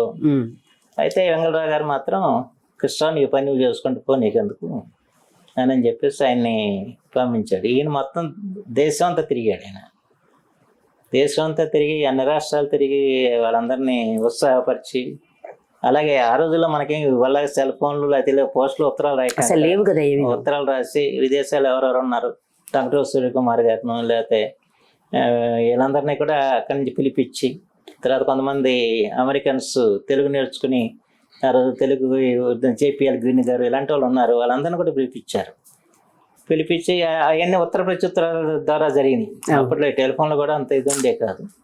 అయితే ఇతర రాష్ట్రాలు మాత్రం అన్ని తిరిగాడు. అన్ని రాష్ట్రాలకు వెళ్ళి ఇక్కడ తెలుగు వారిని సమాజపరిచి అందరూ తెలుగు మాసులు రామంటే అలాగే విస్తృతంగా ఆయన తిరిగి మొత్తానికి దాన్ని ఇచ్చేసాడు. అయితే దీంట్లో ఇక్కడ గమనించాల్సిన అంశం ఏంటంటే ఈ ప్రపంచ తెలుగు మహాసభలకు అయ్యే ఖర్చు ప్రభుత్వం అంతా భరించింది అనుకుంటారు చాలామంది. తప్పది. ప్రభుత్వం ఇచ్చింది కొద్దిగానే ఇచ్చారు, కానీ ఎక్కువ మొత్తం ఏంటంటే మా నాన్న అప్పుడు ఆ రోజుల్లో వెళ్ళి సినీ ఆర్టిస్ట్ అసోసియేషన్ ఉండేది, దాన్ని గుమ్మడి గారు ప్రెసిడెంట్గాను నాగభూషణ్ గారు సెక్రటరీగా ఉంది. వారిని అప్రోచ్ అయ్యారు. మా నాన్న వెళ్ళి మద్రాసులో మాట్లాడి ఇది ఒకటేమో ప్రజల్లో మనం భాష పట్ల అనురక్తి కలిగించాలి, రెండోదేమో ఈ మహాసభలకి నిధులు కూడా సమీకరించాలని చెప్పి ఆర్టిస్ట్ అసోసియేషన్ ద్వారా ప్రధానమైన నగరాల్లో ప్రదర్శనలు ఇచ్చి డబ్బులు వసూలు చేసి ఆ డబ్బే ఎక్కువ వినియోగించారు. దాంట్లో అప్పుడు అందరూ కూడా మేఘ కృష్ణ గారు, గుమ్మడి గారు, తర్వాత ఇప్పుడున్న యాక్టర్లు అందరూ దాంట్లో పార్టిసిపేట్ చేశారు. వాళ్ళందరూ నాటకాలు వేస్తారు, బాలసుబ్రహ్మణ్యం గారు లాంటి వాళ్ళు పాటలు పాడారని జరిగినాయి. అయితే ఎన్టీ రామారావు, అక్కినేని నాగేశ్వరరావు కూడా కొన్ని ఇప్పుడు విజయవాడ లేకపోతే భీమవరం ఇలా కొన్ని ప్రాంతాలు, హైదరాబాద్ ఇలాంటి ప్రాంతాలకు వాళ్ళిద్దరు కూడా వచ్చారు. అంటే మొత్తం యావత్తు చలనచిత్ర పరిశ్రమ వెనక నిలబడింది. ఆ రోజున నిలబడి వాళ్ళు చేసిన ప్రచారం ప్రజల్ని ఇంకా ఉత్తేజితం చేయడానికి ఆస్కారం అయింది. రెండో పక్కన నిధులు కూడా వాళ్ళే ఎక్కువ ఇచ్చినారు. ఆ నిధులతోనే ఎక్కువగా మనం మహాసభ జరగడానికి కారణం అయింది. చాలా పెద్ద ఎత్తున చాలా బాగా జరిగింది అప్పుడు చెప్పుకున్నారు. అందుకని ఒక స్ఫూర్తిని నింపింది. మొట్టమొదటిసారిగా ప్రపంచంలో తెలుగు భాష ఒకటి ఉందని చెప్పని, తెలుగు వారు అన్నది అప్పటిదాకంటే మద్రాసీలు అని చెప్పిన పరిస్థితి. దాన్ని కాదు, ఇది ఈ జాతి వేరు, ఈ భాష వేరు, దాన్ని గుర్తించేలా చేయటం జరిగింది. తత్ఫలితంగా అంటే అనేక దేశాల్లో అనేక రాష్ట్రాల్లో మళ్ళా తెలుగు వాళ్ళందరూ కూడా సంఘాలు పెట్టుకుని మన భాషని సంస్కృతిని పెంచుకోవాలి, పరిరక్షించుకోవాలన్న దానికి ఒక జిజ్ఞాస కలిగించింది. 75 తర్వాత దాదాపు తానా ఇలాంటివన్నీ 75 తర్వాత ఆ స్ఫూర్తి వచ్చినాయి. అలా అనేక దేశాల్లో సంస్థలు వచ్చాయి. అయితే ఇక్కడ చెప్పుకోవాల్సిందంటే మొట్టమొదటి నుంచి ఇది ఆ రోజు నుంచి ఈ రోజు వరకు కూడా తెలుగు అంటే ప్రాణం ఇచ్చేవాళ్ళు మలేషియా వాళ్ళు, మారిషస్ వాళ్ళు, దక్షిణాఫ్రికా వాళ్ళు. ఆ 3 దేశాల నుంచి. ఆ 3 దేశాలు ఏంటంటే వాళ్ళు 150 ఏళ్ళ క్రితం అక్కడ వలస వెళ్ళి వారు ఆ రోజు నుంచి ఈ రోజు వరకు భాషను కాపాడుకుంటూ వచ్చారు. నిజంగా చాలా గొప్ప విశేషం. ఇప్పుడంటే అమెరికాకి వెళ్ళినా లేకపోతే ఇంకో దేశంకి వెళ్ళినా ఉద్యోగాలు రీచ్ వెళ్తున్నారు, కానీ ఆ రోజున వాళ్ళ పాపం పట్టుకోటు కోసం వెళ్ళి ఆ రకంగా ఎంత ఇప్పుడు మీరు చూడండి, మీరు మలేషియా కానీ మారిషస్ కానీ వెళ్తే ఎవరంటే ఉందన్న ముగ్గు ఉందంటే తెలుగువారు ఇల్లు అని చెప్పుకోవచ్చు. అంత గొప్ప అనమాట. ఈ 150 ఏళ్ళ క్రితం మలేషియాకి మరి మారిషస్కి దక్షిణాఫ్రికా వెళ్ళిన తెలుగువారు మాత్రం వాళ్ళు శ్రమజీవులుగా ఆ దేశాల అభివృద్ధి కోసం పాటుపడుతూనే తెలుగు భాషని, తెలుగు సంస్కృతిని పరిరక్షించుకోవడానికి చేసిన కృషి మాత్రం అనన్య సామాన్యమైంది. ఆ రోజుల్లో వేయడం కూడా చెప్తున్నారు. నది ఒడ్డున ఇసుకలో అక్షరాలు నేర్పుతూ పిల్లలకి తెలుగు నేర్పించిన ఘనత వాళ్ళది. అంతేకాకుండా మీరు ఏదైనా వాళ్ళ మలేషియా వెళ్ళినా లేకపోతే మారిషస్ వెళ్ళినా ఏ ఇంటి ముందైనా ముగ్గు కనబడ్డా లేకపోతే తులసి కోట కనిపించినా అది ఖచ్చితంగా తెలుగువారి ఇల్లు అని చెప్పి గుర్తుపెట్టచ్చు. ఇప్పటికి కూడా వాళ్ళు మెయింటైన్ చేస్తున్నారు అలా. అంతేకాకుండా మారిషస్లో అయితే ఉత్తరాంధ్రలో ఒకప్పుడు దీపశమ్మ చుట్టూ రామ్ భజన చేసేవాళ్ళట. నారాయణ ఆదినారాయణ అని చెప్పి హరిహరి నారాయణ ఆదినారాయణ ఆ పాట పాడుతూ 10,000 మంది తెలుగు వాళ్ళు మహారామ్ భజనం చేయటం నేను చూస్తున్నాను అక్కడ మారిషస్లో. 3వ ప్రపంచ తెలుగు మహోత్సవం జరిగినప్పుడు వాళ్ళు 10,000 మందితో చేశారు. ఆ రకంగా అంటే మన సంస్కృతిని ఆ దేశాల వాళ్ళు కాపాడుకోవటం కాకుండా వాళ్ళు ఈ ప్రపంచ తెలుగు మహోత్సవాలకి మూలకందంగా నిలబడ్డారు. వాళ్ళందరూ కూడా తరలి వచ్చారు. ఆ తర్వాత వాళ్ళ కోరిక మీద 2వ మహాసభలు మలేషియాలో జరిగాయి, 3వ మహాసభలు మారిషస్లో జరిగాయి. ఈ 4వ మహాసభలు నేను అధికార భాషా సంఘం అధ్యక్షులు ఉన్నప్పుడు కిరణ్ కుమార్ రెడ్డి గారు ముఖ్యమంత్రిగా ఆయన తిరుపతిలో జరగడం జరిగింది. సరే, రాష్ట్ర విభజన తర్వాత తెలంగాణలో కేసీఆర్ ఆయన ప్రపంచ తెలుగు మహోత్సవాలు జరగడం జరిగింది. అయితే ఆ రకంగా ప్రపంచ తెలుగు మహోత్సవాలు సాగుతూ వచ్చాయి. అది ఇక్కడ నాకు చిన్న అయితే అప్పుడు సందేహం అంటే అండి. ప్రతి 2 సంవత్సరాలకు ఒకసారి ఖచ్చితంగా చేయాలి మహాసభ పెట్టారు అనేది first లో. అనుకున్నారు, కానీ అది జరగలేదు. ప్రభుత్వాలు కొన్ని ఆలోచించుకోవడంతో ఆ పరిస్థితి వచ్చింది. అయితే అప్పుడు ఏంటి అంతర్జాతీయ తెలుగు సంస్థను ఒకటి మా నాన్నగారు స్థాపింప చేశారు. ఉమ్, అంటే ఇతర రాష్ట్రాలు ఇతర దేశాల్లో ఉన్న తెలుగు వారికి మనం అండగా నిలవాలని చెప్పిన ఆలోచనతో. అంటే ఇతర రాష్ట్రాలు ఇతర దేశాల్లో చాలా సమస్యలని తెలుగు వాళ్ళు ఎదుర్కొంటున్నారు, ప్రత్యేకించి విద్యా విషయంగా. అక్కడ పాఠశాలలకి కావాల్సిన పాఠ్య పుస్తకాలు కానివ్వండి, లేకపోతే టీచర్లు కానివ్వండి, ఇవన్నీ సమస్యలు ఉన్నాయి. అప్పుడే మొట్టమొదటిసారిగా ఇతర రాష్ట్రాల వాళ్ళకి కానీ ఇతర దేశాల వాళ్ళకి కానీ పాఠ్య పుస్తకాలు తయారు చేయించి పంపించడం జరిగింది. ఉమ్, ఆ రకంగా ఏంటంటే మొట్టమొదటిగా ఆలోచన చేయటం, తర్వాత అక్కడ పిల్లలు ఇక్కడికి వచ్చి చదువుకోవడానికి అవకాశాలు కల్పించడం, దానికోసం చెప్పి ప్రత్యేకించి ఆ రోజున మెడిసిన్లో కానివ్వండి, ఇంజనీరింగ్ కానివ్వండి, దేంట్లో కూడా కోట ఒకటి నిర్ణయం చేశారు, విదేశాల్లో ఉన్న తెలుగు వాళ్ళు ఎవరైనా ఇక్కడ చదువుకోవటానికి. ఆ రకంగా ఆ కార్యక్రమం చేయటం జరిగింది. అలాగే సాంస్కృతిక వ్యవహారాల శాఖ వరకు ఆయన కూడా సాంస్కృతిక శాఖ మంత్రి కూడా ఉన్నారు కనుక ఇవాళ ఏదైతే ప్రభుత్వం ఉగాది ఉత్సవాలు నిర్వహిస్తుందో ఆ ఉగాది ఉత్సవాలను ప్రారంభించింది ఆయన. ఓహో. అది తెలుగు మహోత్సవాలకు ముందే అఖిలభారత తెలుగు సాంస్కృతిక ఉత్సవాలు అని చెప్పని 74లో హైదరాబాద్లో నిర్వహించారు. ఆ రోజు నుంచి కూడా మనం ఇక ఉగాది ఉత్సవాలు ప్రతి సంవత్సరం తెలుగు సంవత్సరాది రోజున జరపాలని చెప్పటం, ఆ రోజున తెలుగు ప్రముఖులను సత్కరించడం, అలాగే వివిధ సాహిత్య సాంస్కృతిక కార్యక్రమాలు నిర్వహించడం అనేది ఒక ఆనవాయితీ వచ్చింది. అది ఈ రోజు వరకు కూడా కొనసాగుతూనే వస్తుంది. దానికి అప్పుడు ఆద్యుడు ఆయన. ఆ తర్వాత ఈ సాంస్కృతిక శాఖకి అంటే ప్రత్యేకించి దాని డైరెక్టరేట్ లేదు. సాంస్కృతిక శాఖ ఉంది, మంత్రి ఉండేవాడు కానివ్వండి, అది విద్యాశాఖలోనో లేకపోతే టూరిజం శాఖలోనో ఉండేది. దాన్ని ప్రత్యేకించి ఒక డైరెక్టరేట్ పెట్టి ఆ రోజున డాక్టర్ పిఎస్ఆర్ అప్పారావు గారిని డైరెక్టర్గా పెట్టి దాన్ని ముందుకు తీసుకెళ్ళి కల్చరల్ డైరెక్టరేట్ ఏర్పడిందంటే దానికి కారపడాను. అలాగే అకాడమీలు ఉండేవి, తెలుగు అకాడమీ, వాటికి అంతంత గ్రాంట్ కొద్దిగా ఉండేది. దాన్ని రెట్టింపు చేసి అకాడమీల ద్వారా ఆ రోజున ఉద్దండలు ఉండేవాళ్ళు గోపాలరెడ్డి గారు సాహిత్య అకాడమీ అధ్యక్షులుగా, గోపాలరెడ్డి గారు, కోర్మా వేణుగోపాల స్వామి గారు సంగీత నాటక అకాడమీకి ఉండేవారు.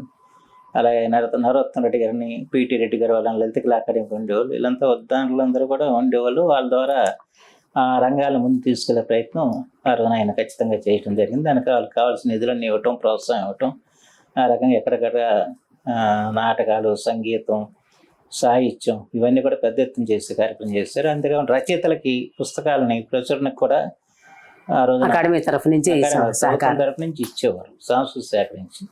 దాంట్లోనే విశ్వనాథ సత్యనారాయణ గారి శ్రీమద్ రామాయణ కలప్రక్షాన్ని పునర్ముద్రణ చేయడానికి కూడా ఇవ్వటం జరిగింది. అందుకని ఆయన మా నాన్నగారిని జలగంగలరావు గారిని కావ్య శ్రోతలుగా చేర్చారు ఆయన దాంట్లో.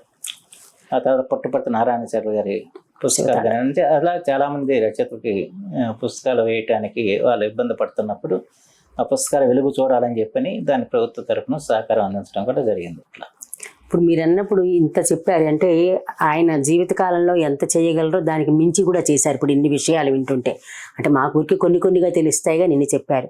ఇప్పుడు నాదేంటంటే ఇప్పుడు మీరు ఆయన ఒక మంచి ఉద్దేశంతో తెలుగు మహాసభలు ప్రారంభించారు. దానికి ఎంత కష్టపడ్డారో, డబ్బులు ఎలా తెచ్చారో మీరు చెప్తున్నారు. నా బాధ ఏంటంటే ఇప్పుడు నిజంగా నేను కూడా తెలుగు అభిమానిగా చెప్తున్నాను.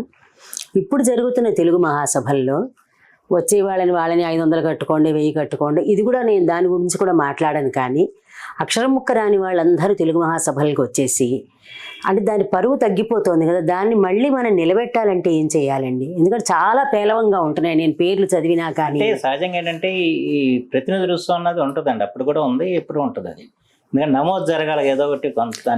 దాని గురించి అసలు కొంత స్థాయి ఉండాలి కదా. ఎలాగైనా జనరల్ పబ్లిక్ ఏమో మామూలుగా ఎవరైనా హాజరవచ్చు, కానీ అంటే వీళ్ళకి ప్రతినిధులకు మనం ఏదన్నా లిటరేచర్ ఇవ్వాలన్నా లేకపోతే ఏమన్నా ఇవ్వాలన్నా కూడా దానికి ఏదో ఒకటి ఉండాలి కనుక అప్పుడు కూడా అట్లా నమోదైన ప్రతినిధులు సంఖ్య హాజరైందేమో లక్షలాది మంది హాజరయ్యారు, కానీ నమోదైన వేల సంఖ్యలో ఉంటారు, వందల సంఖ్యలో, వేల సంఖ్యలో. ఎందుకంటే వాళ్ళందరూ ఎవరైతే ప్రతి రుసుం కట్టారో వాళ్ళకి ప్రత్యేకమైన అవకాశం మనం ఏదో బ్యాగ్ ఇవ్వటం లేకపోతే ఏమైనా చేయాలి కదా. అవన్నీ పర్వాలా, నేను అనేది అసలు తెలుగు మామూలుగా కవుల స్థాయి లేని కవులందరూ అవుతున్నారని కొంచెం. జనరల్ గా తగ్గిపోయింది. దాంట్లో ఉన్న వాళ్ళు కూడా మంచి వాళ్ళు రావటం లేదండి. ఇప్పుడు ఇవి కూడా గ్రూపులుగా ఏర్పడిపోయారు అందరూ. మనం అనకూడదు కానీ ఆనాటి ఉద్దండలు ఇవాళ ఎక్కడ దొరుకుతారు మనకి? ఒక పక్కన విశ్వనాథ, లేకపోతే శ్రీ దీని రాపోయినా ఆ స్థాయి వాళ్ళు లేరు. కొందుర్తి, గుంటూరు శేషన్ శర్మ, దాశరథి, నారాయణ రెడ్డి, రాయప్రోలు, తుమ్మల, వీళ్ళందరూ ఇవాళ లేరు కదా. ఉన్న వాళ్ళలోనే అంటున్నాను. అందుకని ఆ స్థాయి నేను కూడా అసలు ఎక్స్పెక్ట్ చేయలేదు. మనం ఉన్న వాళ్ళు ఎవరు గొప్ప వాళ్ళు లేదా తక్కువ వాళ్ళు అని చెప్పలేను కానీ అవసరం అంటే అలానే జరిగిన వాటి గురించి ఏం మాట్లాడము, జరగబోయి బాగా చేయొచ్చు. వాళ్ళ తెలుగు సాహిత్యంలో వ్యాఖ్యం ఉంది, దాంట్లో అనుమానం లేదు. ఓ శూన్యత ఉంది, బాగా శూన్యత ఉంది. దాన్ని మామూలుగా చేయాల్సిన బాధ్యత ఉంది. ఎప్పుడు ఏంటంటే ఈ కొత్త దృక్కోణాన్ని ప్రదర్శించినప్పుడే కవి అవుతాడు. అవును, అలాగే కొత్త దృక్కోణాన్ని ఒక విశ్వనాథ్ గారు ఒక దృక్కోణంలో వెళ్ళాడు, శ్రీశ్రీ గారు ఒక దృక్కోణంలో వెళ్ళాడు, అలాగే వచ్చిన కవిత్వం అని చెప్పి కుందుర్తి గారు వెళ్ళారు, అలాగే భావకవిత్వం అని చెప్పి కృష్ణశాస్త్రి గారు వెళ్ళారు, రాయప్రోలు గారు, వీళ్ళందరూ ఒక వాళ్ళ పద్ధతిలో వాళ్ళు ఒక క్రియేటివ్ సృజన చేశారు. ఇప్పుడు రాబోయే రోజుల్లో ఎవరు ఏ ప్రక్రియను సృజన చేస్తున్నారో చూద్దాం. మనం అంతకంటే కూడా చేయలేదు ఏం లేదు దాంట్లో. ఊరికేలండి, అంటే ఒక తెలుగు వాళ్ళగా ఆవేదన ఒక స్థాయి నుంచి మీకు ఇంకా ఎక్కువ ఉంటుంది. మీరు కనిపించారు కాబట్టి మేము మా గోడు చెప్పుకుంటాం అంతే. ఎందుకంటే దీన్ని మనం ఎక్కడ కూడా దీన్ని కొలమానం వేయలేము పరిస్థితి. అది నిజమేనండి, కొలమానం వేసే పరిస్థితి. ఆ రోజుల్లో మహానుభావులు అందరూ తక్కువలు కాదు కదా. అసలు ఎవరిని పిలవాలో తెలియనంత మంది గొప్ప వాళ్ళందరూ. ఇప్పుడు ఎవరిని పిలవటానికి మనిషి ఎంచుకోవాల్సి వస్తుంది. మనిషి లేడు. ఇప్పుడు పేర్లు చెప్తే నాకు పోవద్దు కానీ అండి. అదేనండి, అదే ఇప్పుడున్న సంవత్సరం అంటే కూడా అది పెద్ద ఇబ్బందికర పరిస్థితి అయిపోయింది. అంటే ఒక కామన్ మ్యాన్గా, ఒక అందరికీ ఆమోదయోగ్యుడిగా, ఒక సాహిత్యంలో ఒక గొప్ప ప్రకన్నుడుగా, లేకపోతే ఒక నాటకంలో ఒక గొప్ప వ్యక్తిగా, లేకపోతే ఇంకో రంగంలో గొప్ప వ్యక్తిగా, లేకపోతే అవి లేరు. ఆ రోజుల్లో స్వాతంత్ర సమరదులు ఉండేవాళ్ళు, వాళ్ళని పిలుస్తూ ఉండేవాళ్ళం. ఇప్పుడు హైదరాబాద్లో నేను చూస్తూ ఉండేవాడిని. ఇప్పుడు హైదరాబాద్లో మనిషి లేడు, ఒక రమణాచారి తప్ప. అవునండి, అప్పుడు ఎవరు పెద్ద పెద్దలు వచ్చేవాళ్ళు, లక్ష్మీ నాగేశ్వరరావు ఉంటే ఆయన వచ్చేవాడు, లేకపోతే అందరూ వస్తూ ఉండేవాళ్ళు, దాసన అంటే ఎవరో ఒకళ్ళు వచ్చేవాళ్ళు, ఒక కళ కనపడేది. ఇప్పుడు అసలు ఇప్పుడు అది లేదు. ఇప్పుడు మనుషులు లేరు. ఇప్పుడు మీకు విజయవాడలో వచ్చేవాళ్ళు లేరు, ఉన్నారు కానీ వచ్చేవాళ్ళు లేరు. వచ్చేవాళ్ళు కూడా అంత లేరు. పరిస్థితి స్థాయి తగ్గిపోయింది. స్థాయి తగ్గింది, స్థాయి ఉన్న వాళ్ళు కదలటలేదు. రెండు అదే పెద్ద శాపం తెలుగు జాతికి అయిపోయిందండి అలా. అది మాత్రం నిజం. తర్వాత మళ్ళీ మీరు అది ఉప్పెని దగ్గరికి వద్దాం. ఇప్పుడు మీరు ఎలా సినిమా రంగం ఉందనుకోండి. ఆ రోజున సినిమా రంగం వేరు. వాళ్ళ భాష మీద పట్టుతో ఉండేది, ప్రేమ ఉండేది బాగా. కళ మీద కానీ రామారావు కానీ ఉండేది. అయితే అందరికి కూడా ఆ రోజున భాష మీద పట్టుతాం. ఒక్కళ్ళకి ఇప్పుడు ఎవరికైనా ఇది ఆంధ్రం ఆంగ్లం తెలియని భాష, మనం పరభాష వాళ్ళని అనుకోవటానికి లేదు. వాళ్ళు చక్కగా నేర్చుకునేది వరకు డబ్బింగ్ చెబుతున్నారు.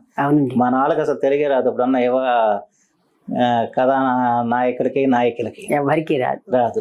నిజంగా మీరు అన్నట్టుగా పరభాష వాళ్ళు మన దగ్గరికి వచ్చి నేర్చుకుంటారు. ఇప్పుడు దైత గోపాలం గారి దగ్గర డైలాగ్ ఎలా చెప్పాలని నేర్చుకున్నాడు అక్కినేని నాగేశ్వరరావు. అవునండి, అంటే వాళ్ళ రకంగా పరిశ్రమించి భాషని పెంపొందించారు సినిమాల ద్వారా. మనం నేర్చుకున్నాం చేస్తున్నాం మనం ఇప్పుడు చూడడానికి. ఆంధ్రం ఆంగ్లం తెలియని సంకర భాష తీసుకొస్తున్నాం. చివరికి ఏమైందంటే సబ్ టైటిల్స్ ఇంగ్లీష్ లో వేస్తే తప్ప ఈ తరం వాళ్ళకి అర్థం కాని పరిస్థితి.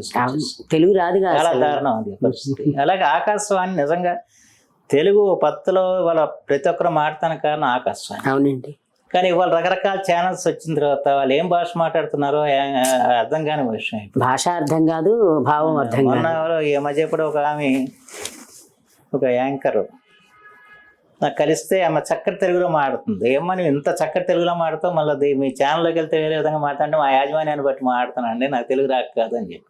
చూడండి మరి పాపం ఏం చేస్తారు. ఆ రకమైన పరిస్థితి వచ్చింది.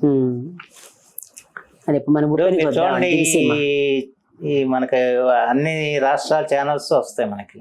అవును, మన వాళ్ళు మాత్రం బీబీసీలో కూర్చుంటారు కోర్టు గీటి వేసుకుని. కానీ పక్కన తమిళనాడు ఛానల్ చూడండి, లేదా మలయాళం ఛానల్ చూడండి, వాళ్ళ వస్త్రధారణలోనే వాళ్ళు ఉంటారు. ఇక్కడ ఎవరో ఒక చీర లేకపోతే పరిగానే కట్టుకుని కనపడరు మనకి. అది మీరు కూర్చుంటారు తప్ప మిగతా రోజులు లేదు. మిగతా మాత్రం అన్ని కనపడతా ఉంటాయి. ఇప్పుడు అది తెలుగు ఛానల్ లేకపోతే అది ఇంగ్లీష్ ఛానల్ అర్థం తెలియదు మనకి. కాదు, అవి గవర్నమెంట్ ఏమి మనకి అది దీన్ని ఇలా ఉండాలి అని నిర్దేశించడానికి అసలు హక్కు ఉండదండి. లేదండి, గవర్నమెంట్ కి ఆలోచన లేదు అసలు. అసలు మామూలుగా హక్కు ఉంటుందని నాకు తెలియక అడుగుతున్నాను. మాట్లాడుకుంటే ఎంత తక్కువ మాట్లాడుతుంది మంచిది. లేదు రూల్ గురించి అసలు అంటే చెప్పే హక్కు ఉంది కదా. కాదు ఇక్కడ తెలుగు జాతి యొక్క పరిస్థితి అంటే ప్రభుత్వం ఇప్పుడు ఎలా ఉంటుంది, ప్రజలకు ఆలోచన విధంగా ప్రభుత్వం ఉంటుంది. కానీ ప్రజలు భాష గురించి ఆలోచించినప్పుడు ప్రభుత్వం మాత్రం ఏం చేస్తుంది? అవును, రెండు ఉండాలండి. తమిళనాడు ఉందండి, తమిళనాడులో భాష ప్రాధాన్యత. అవును, అందుకని ఏ ఎన్నికలు జరిగినా ఎన్నికల్లో ముందు మేనిఫెస్టోలో ఫస్ట్ ఏముంటుంది? భాష ఉంటుంది. ఇక్కడ అది ఉండదు కదా. ఇక్కడ సంక్షేమ పథకాలు మీకు అది ఇస్తాం ఇది ఇస్తాం ఉంటుంది తప్ప భాష గురించి ఏ పార్టీ అయినా ఒక మాట మాట్లాడిన పరిస్థితి ఉంటుంది కదా. ఇక్కడ లేదు. ఈ ఒక్క రాష్ట్రమే. పక్కన కన్నడ అనుకోండి, కన్నడలో మొన్న అక్కడ చూసాం మనం, కన్నడలో రాసి లేదని చెప్పేసి వీళ్ళు దాడి చేశారు ఒక దాని మీద. ఆ రకంగా వాళ్ళకి అంత పట్టుదల ఉంటుంది, మన దగ్గర లేదు. అది లేకపోవటం సమస్య. అది ఇప్పుడు బ్రిటిష్ వాళ్ళు మనమేమి ఇంగ్లీష్ వాళ్ళగా మార్చలే, కానీ మనం మారుస్తున్నాం. మనకి మనం మారుస్తున్నాం. వాళ్ళు ఏం చేయలే, వాళ్ళు తెలుగునే పోషించారు, తెలుగుని నేర్చుకున్నారు పాపం. బ్రౌన్ కానీ మెకంజీ కానీ వీళ్ళందరూ తెలుగుని పోషించిన మానేయాలి కదా. మనం ఏమంటాం, వాళ్ళు ఏమాత్రం భాష నిలబెట్టారంటే వాళ్ళ పేర్లు మనం స్మరించుకు. కానీ మన దగ్గర అట్లా లేదు కదా. మన వాళ్ళే మన దాన్ని చంపేస్తున్నారు. తెలుగు పాఠాలు నేర్పకపోతే, తెలుగు భాష అక్షరాలు నేర్పకపోతే ఇంకా తెలుగు చేతి ఎక్కడ ఉంటుంది? దాన్ని ఎక్కడ ఆలోచించుకున్న పరిస్థితులు ప్రభుత్వాలు దగ్గర లేవు. ఇప్పుడు మా బట్టలు మాడితే మా మీద మళ్ళీ ఎదురు దాడి చేస్తారు. మీరు పేదవర్గాలకు వ్యతిరేకం, పేదవాళ్ళు ఇంగ్లీష్ చదువుకోవాలి, ఇంగ్లీష్ చదవద్దని ఎవరన్నారు? తెలుగు ఖచ్చితంగా నేర్పమంటున్నాం, అంతకంటే ఏముంది? ఎవరైనా అది అడుగుతారు. భాషాపూర్వకంగా ఏర్పడే జాతి ఎప్పుడైతే భాష నశిస్తుందో, జాతి నశిస్తున్న సత్యాన్ని ప్రజలు గమనించాలి, ప్రభుత్వం గమనించాలి. అందుకే భాషకు ప్రాధాన్యత ఇచ్చి భాష మీద పట్టుతో ఉండే విధంగా భావితరాలను తయారు చేయాలి. మేము చదువుకున్న రోజుల్లో సొంతి శతకాలు, లేకపోతే దాస శతకాలు, లేకపోతే వేమన శతకాలు, ఈ బట్టి పట్టించేవారు. ఈ బట్టి పట్టడం ఒకసారి పొరపాటు ఏందో అనిపిస్తుంది. ఏదైనా తప్పు చేద్దాం అనుకుంటే ఒక పద్యం గుర్తుకొస్తే ఆగిపోతా ఉంటాం. తన జీవితంలో ఉపయోగపడుతుంది, ఆగిపోతాం. కోపం వచ్చేవారంటే తన కోపం తన శత్రువుని అప్లై చేసుకుంటాం మళ్ళీ దిగముంకుంటాం కోపాన్ని. ఇవాళ ఏమి పిల్లలు నేర్పట్లేదు కదా. ఇవాళ బాలవాడీల నుంచే ఇంగ్లీష్ రైమ్స్ నేర్చుకున్న అర్థం పడుతున్న ఇంగ్లీష్ రైమ్స్. మన తరంలో శతక పద్యాలతోనే మన ఇదే ఇది. ఎవరికి చేతవైన ముద్ద మొత్తం ఒకటి పాఠంగా ఉండేది ఇప్పుడు అదే మళ్ళా అవన్నీ మర్చిపోయాము. ఇప్పుడు దివిసీమ తుఫాన్ నుంచి చెప్పండి. ఇప్పుడు మీరు అంటుంటే వరుసగా వచ్చాం మనం. జయాంధ్ర, ఆ తర్వాత తెలుగు మహాసభలు, తర్వాత ఉప్పెన. అంటే ఈ మూడు నాన్నగారు కళ్ళతో చూసినవి కదా, మేజర్ ఇన్సిడెంట్స్, ప్రధానమైన అంశాలు అవి. ఈ దివిసీమ ఉప్పెన 1970 నవంబర్ 19న వచ్చింది. అయితే ఆ రోజు ఏంటంటే ఆయన ముందు రోజు ఏలూరులో ప్రోగ్రాం ఉంది. ఏలూరులో ప్రోగ్రాం చూసుకుని మర్నాడు హైదరాబాద్లో భారత్ స్కౌట్స్ వాళ్ళది ఏదో ప్రోగ్రాం ఉంది. ఆ ప్రోగ్రాంకి రావాలి. అయితే ఆయన 18వ తారీఖు ఫోన్ చేసి ఇక్కడ కొంచెం వాతావరణం మార్పుగా ఉంది అని చేత నేను హైదరాబాద్ రావట్లేదు, ఆ ప్రోగ్రాంకి రావట్లేదు అని వాళ్ళు చెప్పని చెప్పి నాకు ఫోన్ చేసి చెప్పారు. చెప్పిన తర్వాత ఆ రోజు అప్పుడు ఏంటంటే దాని ముందే ఒక నెల రోజుల ముందు చాలా రకరకాల కార్యక్రమాలు అవనగట్లో జరిగినాయి. అక్టోబర్లో మహాత్మా గాంధీ గారు మా కోడలు రావటం, అక్కడ సేవాశ్రమం అని చెప్పి ఒకటి ప్రారంభించటం, దాంట్లో ఒక అనాథ శరణాలయాన్ని ఏర్పరచటం, ఇవన్నీ అక్టోబర్లో జరిగాయి. అది జరిగిన నెలలోపే ఈ విపత్తు వచ్చింది. అప్పుడు 40 మంది పిల్లలు అవనగట్లో మా సేవాశ్రమంలో ఉన్నారు. అంటే శ్రీ పిల్లలు ఉన్నారు, వీళ్ళంతా కంగారు పడుతూ ఉంటారు, అందుకు నేను ఉండిపోతానని చెప్పి అన్నారు. ఆ రాత్రికి ప్రచండంగా వచ్చేసింది. ఈ పిల్లలందరూ కొట్టుకుపోతుంటే పాపం ఆయన వాళ్ళందరినీ లాగి ఒక చోట చేర్చారు. దాంట్లో తెల్లరేపటికి తెలియదు, ఆయనకు కూడా ఏం జరిగిందని తెలియదు. తెల్లరేపటికి ఇట్లా ఊళ్ళు కొట్టుకుపోయాయి అని చెప్పంటే శవాల కుప్పలే. అక్కడి నుంచి ఆయన కాలిని అడకన ఆ ఊళ్ళన్నీ వెళ్ళటం చేయటం జరిగింది. మాకేంటంటే అప్పుడు మాకు ఏం లేదు కదా, పోలీసు వైర్లెస్ మెసేజ్ ద్వారా ఇట్లా జరిగింది అని చెప్పి మాకు పంపించారు వార్త. ఇక అప్పుడు మేము బయలుదేరి వచ్చాం. నేను బయలుదేరి నేను మా అమ్మ అందరం హైదరాబాద్లో ఉండేవాళ్ళం. నాన్న ఒక్కరే ఉన్నాను. నాన్నపడి అంటే ఆ రోజు హైదరాబాద్ వచ్చేసేయాలి, హైదరాబాద్కి కారణంగా ఉండిపోయారు, ఆగిపోయారు. సరే అప్పుడు మేము బయలుదేరి వచ్చాం. మర్నాటికి వచ్చేవాడికి అవనగడ్డ అంతా నానా ఏడుపులతో నాకు గందరగోళం, కొన్ని వేల మంది, మామూలుగా లేదు. మా ఇంటి చుట్టూ భోజనాలు ఇవన్నీ నడుస్తున్నాయి. ఎక్కడి నుంచి అది సామాన్య విపత్తు కాదు, అది 4 మాటల్లో చెప్పే వ్యవహారం కూడా చెప్పలేమండి. అసలు తెల్లారేసరికి అంతా అయితే ఆ అసలు రోజుల్లో తల్లకిందులైపోయింది. గొప్ప విషయం అంటే అది తాడి చెట్టు ఎత్తున ఆ రోజున సముద్రం ఉప్పొంగితే అవును, దానికి రెట్టింపు మానవత్వం ఉప్పొంగింది. మంచి మాట అందుకని చెప్పారు. జాతీయ అంతర్జాతీయ సేవా సంస్థలు అన్నీ తరలి వచ్చాయి. వాళ్ళందరినీ కూడా ఈయన కలుపుకొని మళ్ళీ ఒక ఏడాదిలోనే మళ్ళీ దివ్యసేవగా రూపొందించే ప్రయత్నం చేశారు.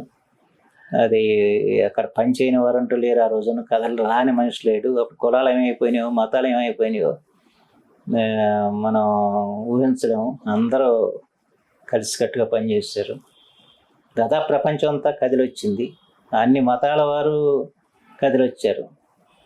నాకు ఇప్పుడు కూడా చాలామంది కళ్ళ ముందు కనపడతా ఉంటారు సామాన్యులు. ఒక హంసదేవిలో వేణుగోపాల స్వామి దేవాలయం అంటే ఆ మండపంలో ఒక పంజాబీ అతను కూర్చుని మందులు ఇవ్వటం ఇప్పుడు కూడా కళ్ళ ముందు కనపడతాం.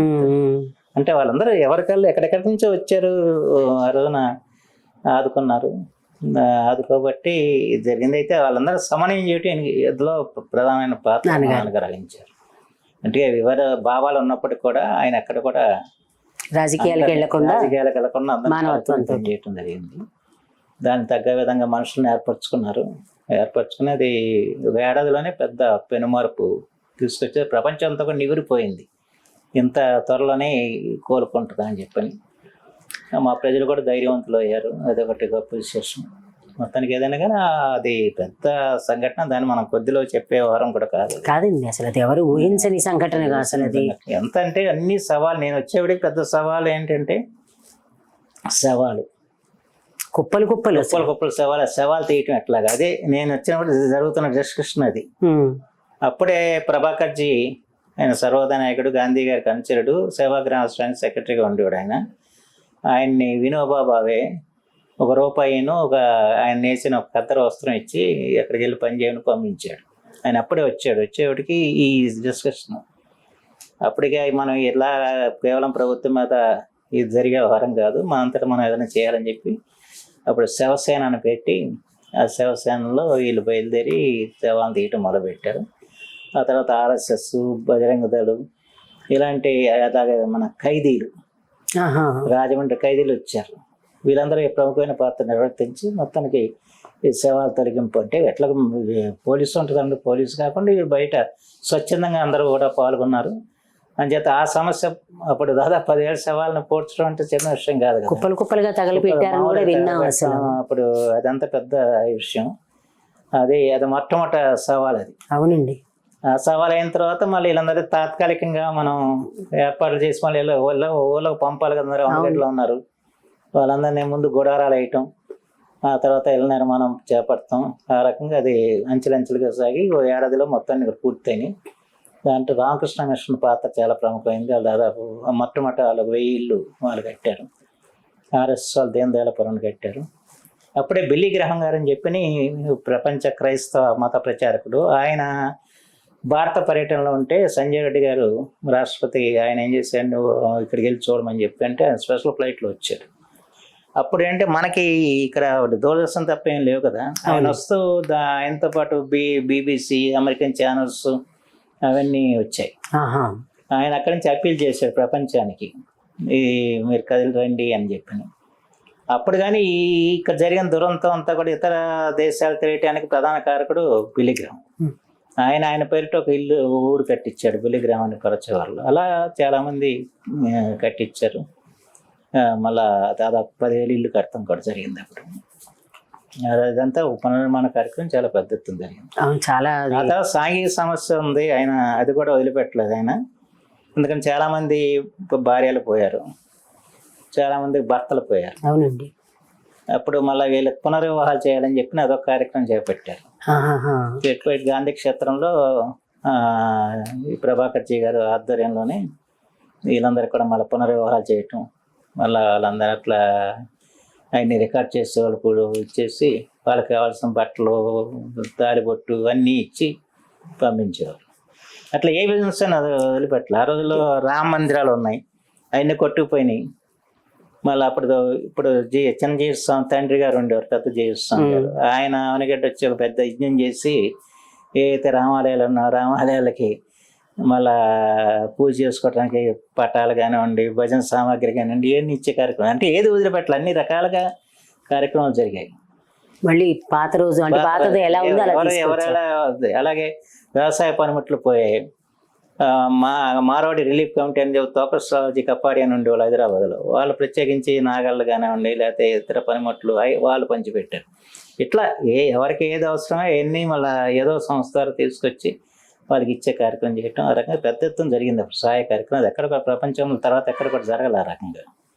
అసలు అంత పెద్ద విపత్తు మనం చూడడమే మొట్టమొదటిసారి. చూడడం, తర్వాత విపత్తు జరగటం వేరు, విపత్తు తర్వాత మళ్ళా దాన్ని మళ్ళీ నార్మల్ స్టేజ్ తీసుకోవడం, వినూత్న సృజన చేయటం, అది కరెక్ట్ అండి. అవును.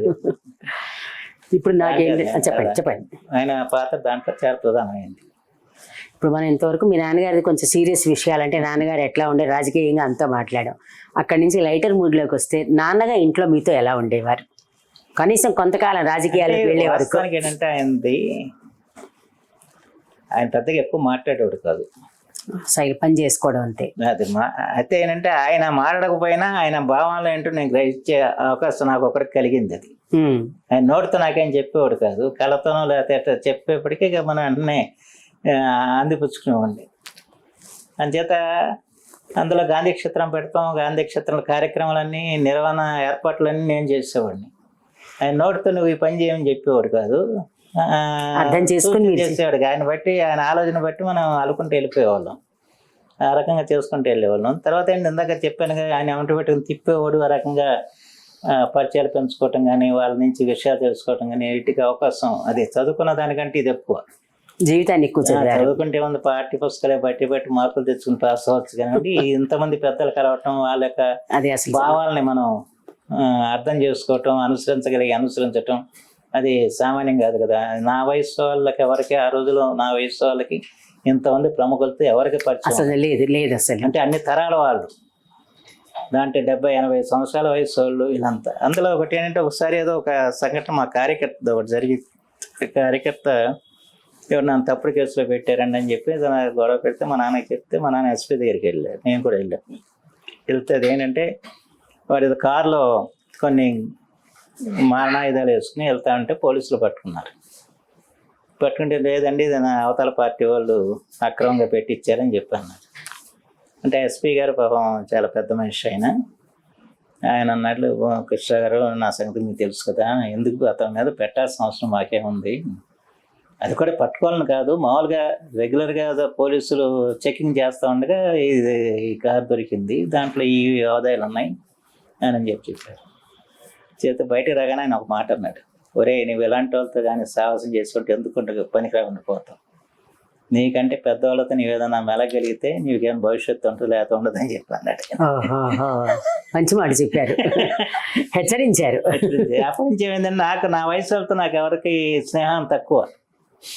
అందరూ పెద్దలు ముసలు 70 ఏళ్ళు 80 ఏళ్ళు వెళ్తే నాకు ఎక్కువ పరోక్షంగా సూచన చేశారు. అందుకని నా అదంతా వాళ్ళతో మాట్లాడతాం, వాళ్ళతోనే తప్ప నా వయసు వాళ్ళతో నేను గడిపింది చాలా తక్కువే. మీ నాన్నగారితో ఉన్న మంచి ఒక మూమెంట్ చెప్పండి. ఇలా కాకుండా చిన్నప్పుడు నాన్నగారు ఇచ్చినది ఏదైనా కానీ అట్లా ఏదైనా ఒక స్పెషల్ సంఘటన. ఎలాంటి ఏం పెద్ద నాకేం గుర్తులేవండి, ఏదో చిన్నది ఉంటుంది, ఏదో మిమ్మల్ని మెచ్చుకోవడం కానీ కేకలేయడం కానీ అట్లా ఏదో ఒకటి ఉంటుంది. లేదులేండి, ఆయన మమ్మల్ని కొడతాం కానీ లేదా కేకలేయటం కానీ, కోపమే లేదా అసలు? నాకైతే గుర్తులేదు అది. అసలు కోపం రాదా నాన్నగారికి? కోపం తక్కువగానే అదే అంటే ఆ రకంగా మా మీద ఎప్పుడు ఆయన చేయలేదు. ఒకవేళ మేము పరీక్షలో తప్పినా కూడా ఆయన ఒక మాట అనేవాడు. అదే అన్నారు కదా, ఏమనలేదు అనేవాడు కాదు. అయితే అలాంటిది నాకైతే జ్ఞాపకం రావట్లేదు. మా అమ్మ కొట్టేది మమ్మల్ని, అది మాత్రం జ్ఞాపకం ఉంది. కానీ మా నాన్న మాత్రం ఎప్పుడు ఎవరో ఒకళ్ళు బ్యాలెన్స్ చేయాలి కదా మరి, ఆయన ఎప్పుడు అన్నది లేదు. గిఫ్ట్ ఇవ్వడం అలా ఆయనకేంటంటే గిఫ్ట్స్ పట్టుకొచ్చేవాళ్ళు. ఆయన ఎంపీగా ఉన్నప్పుడు ఢిల్లీ నుంచి పట్టుకొస్తూ ఉండేవాళ్ళు, అవన్నీ జర్రగా ఉండేది. అంటే ఇంకా అప్పటికి కొంచెం మేము మాకండికి చిన్నపిల్లలు ఉన్నారుగా, మా చెల్లెళ్ళు తమ్ముడు. అవును, మీరు ఇంటి పెద్ద కాబట్టి మీకు కొన్ని పరిమితులు ఉంటాయి మళ్ళీ ఉండే. కానీ ఆ తర్వాత నాకేదంటే నాకు ఫోటోలు తీయటం ఇష్టం. అందుకని ఆ తర్వాత ఇప్పుడు 69లో ఎప్పుడైనా జపాన్ వెళ్ళారు. జపాన్ వెళ్ళినప్పుడు నా కెమెరా పట్టుకొచ్చి ఇచ్చారు. ఆయన ఎక్కడ విదేశాలకు వెళ్ళినప్పుడు నా కెమెరాలు మాత్రం తెచ్చి ఇచ్చేవాళ్ళు. ఉమ్. ఆయన వాచ్లు కానీ కెమెరాలు కానీ పట్టుకొచ్చేవాళ్ళు. జపాన్ వెళ్ళినప్పుడు మాత్రమే నైలాన్ బట్టలు ఒకటి తెచ్చి ఇచ్చారు. అప్పుడు మాత్రం నేను కొద్దిగా కట్టాను తప్ప మామూలు వేసుకున్నాను. అవి తర్వాత ఎక్కువ కద్దరు అప్పటి నుంచి.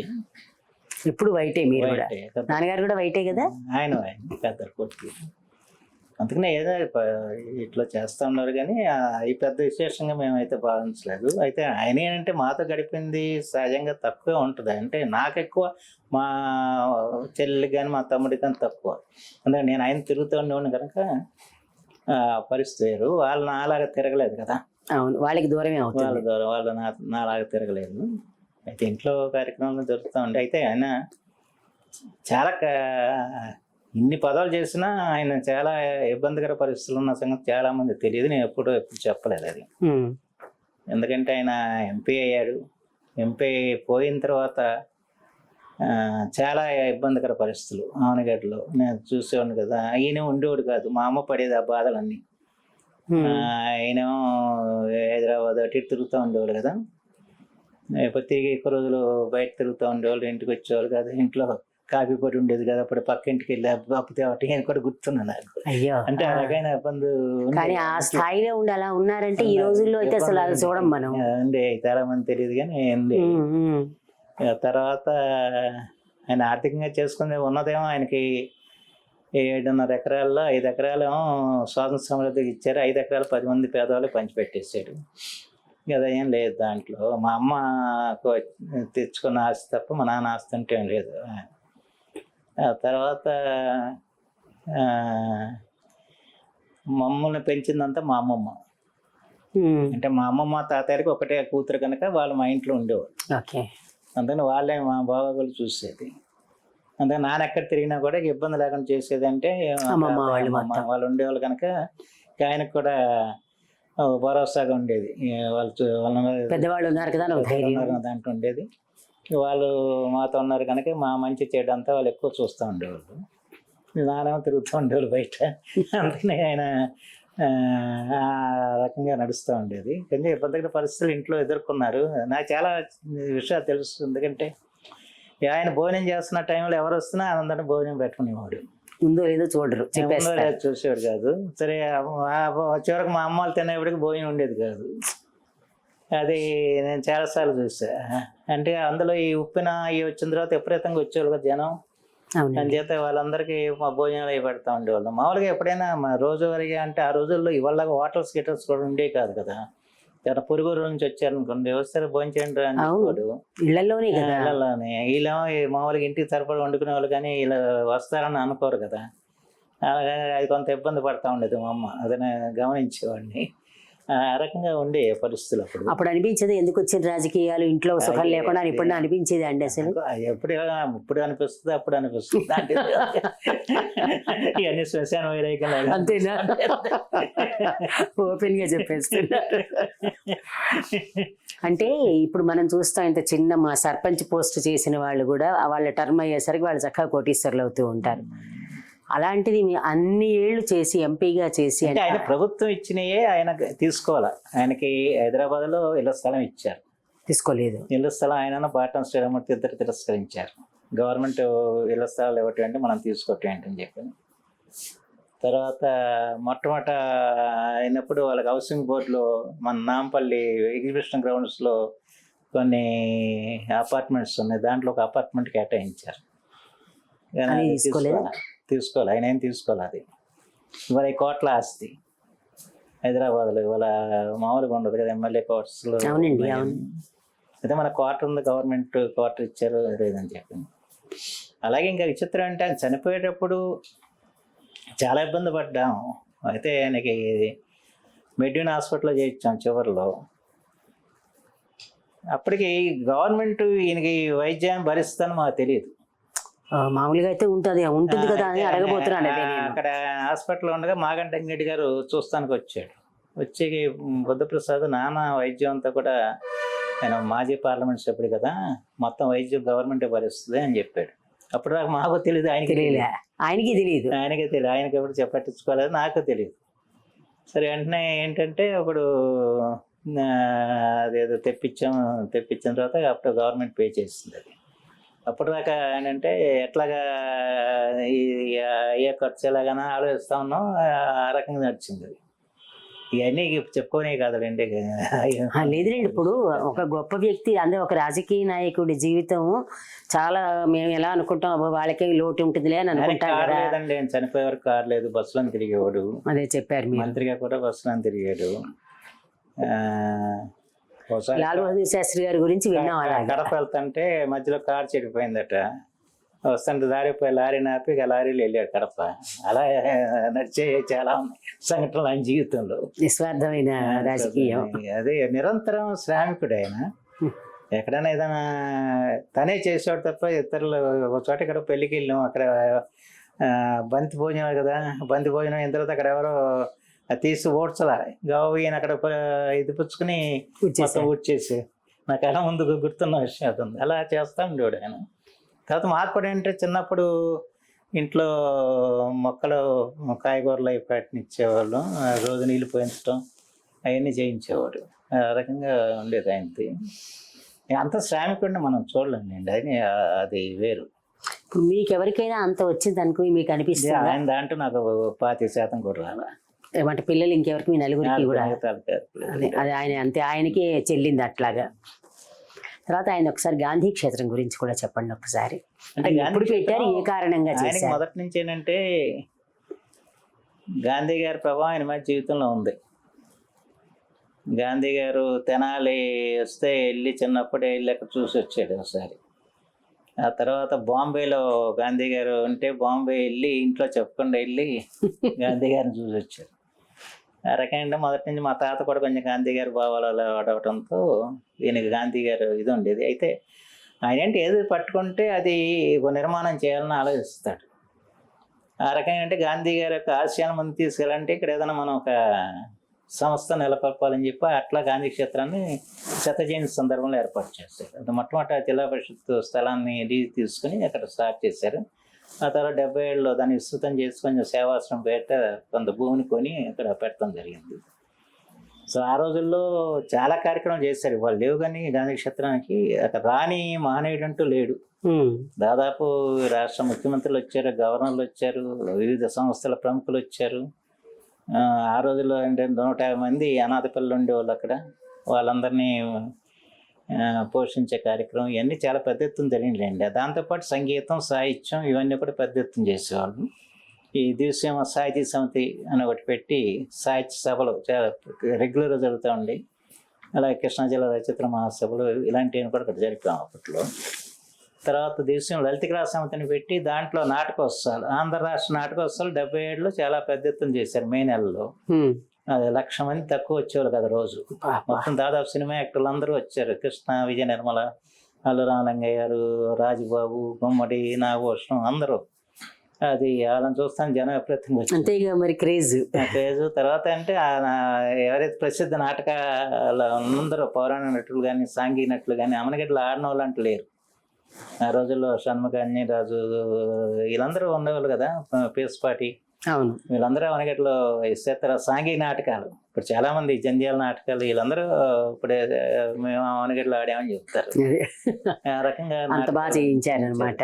అట్లాగే అన్ని రంగాలను ఆయన ప్రోత్సహించారు. తెలుగుకు సంబంధించిన అన్ని రంగాల్ని పోషించారు. అంటే మా అవనగడ్డనే కేంద్రంగా చేసుకుని లేకపోతే ఎంతమంది ప్రముఖులు అవనగడ్డ రావాలంటే సాధ్యమేది కాదు కదా. ఇలాంటి ఏదో కార్యక్రమం పెట్టి తీసుకు. అవునండి, అవును. ఆ తర్వాత అదే పత్రాలు నాకు కూడా కొంతవరకు చేస్తూ ఉంటాయి. ఎవరిని బయట వాళ్ళని లేకపోతే అవనగడ్డకి ఎవరు వస్తారు రారు. ఇప్పుడు మీ నాన్నగారు వదిలేసినవి ఏమైనా చెయ్యాలనుకుని వదిలేస్తే వాటిని మీరు కంటిన్యూ చేసినవి ఉన్నాయా? ఆయనది ఒకటే కోరిక ఏంటంటే పులిగడ్డ పెనుమూటి బ్రిడ్జి ఒకటి నిర్మాణం చేయకుండా నేను వెళ్ళిపోతున్నాను అన్నది. ఆయన చివరిలో హాస్పిటల్లో ఉన్నప్పుడు వెళ్ళిపోయి. రెండోదేమో ప్రపంచ తెలుగు మహోత్సవాలు నిర్వహించాలన్నది. అది విశాఖపట్నంలో పెట్టాలని ఆయన ఆలోచన. సో దీనికి బ్రిడ్జి విషయంలో అప్పుడు కేంద్ర మంత్రిగా ఉమ్మారెడ్డి వెంకటేశ్వర అంటే ఆయన ఒకసారి చూసి వెళ్ళమని చెప్పంటే చెప్తే ఆయన వచ్చారు. వస్తే నేను ఈ ఒక్క పని చేయలేకుండా నేను వెళ్ళిపోతున్నాను, ఇది మీరందరూ కలిసి చేయాలని చెప్పాడు ఆయన.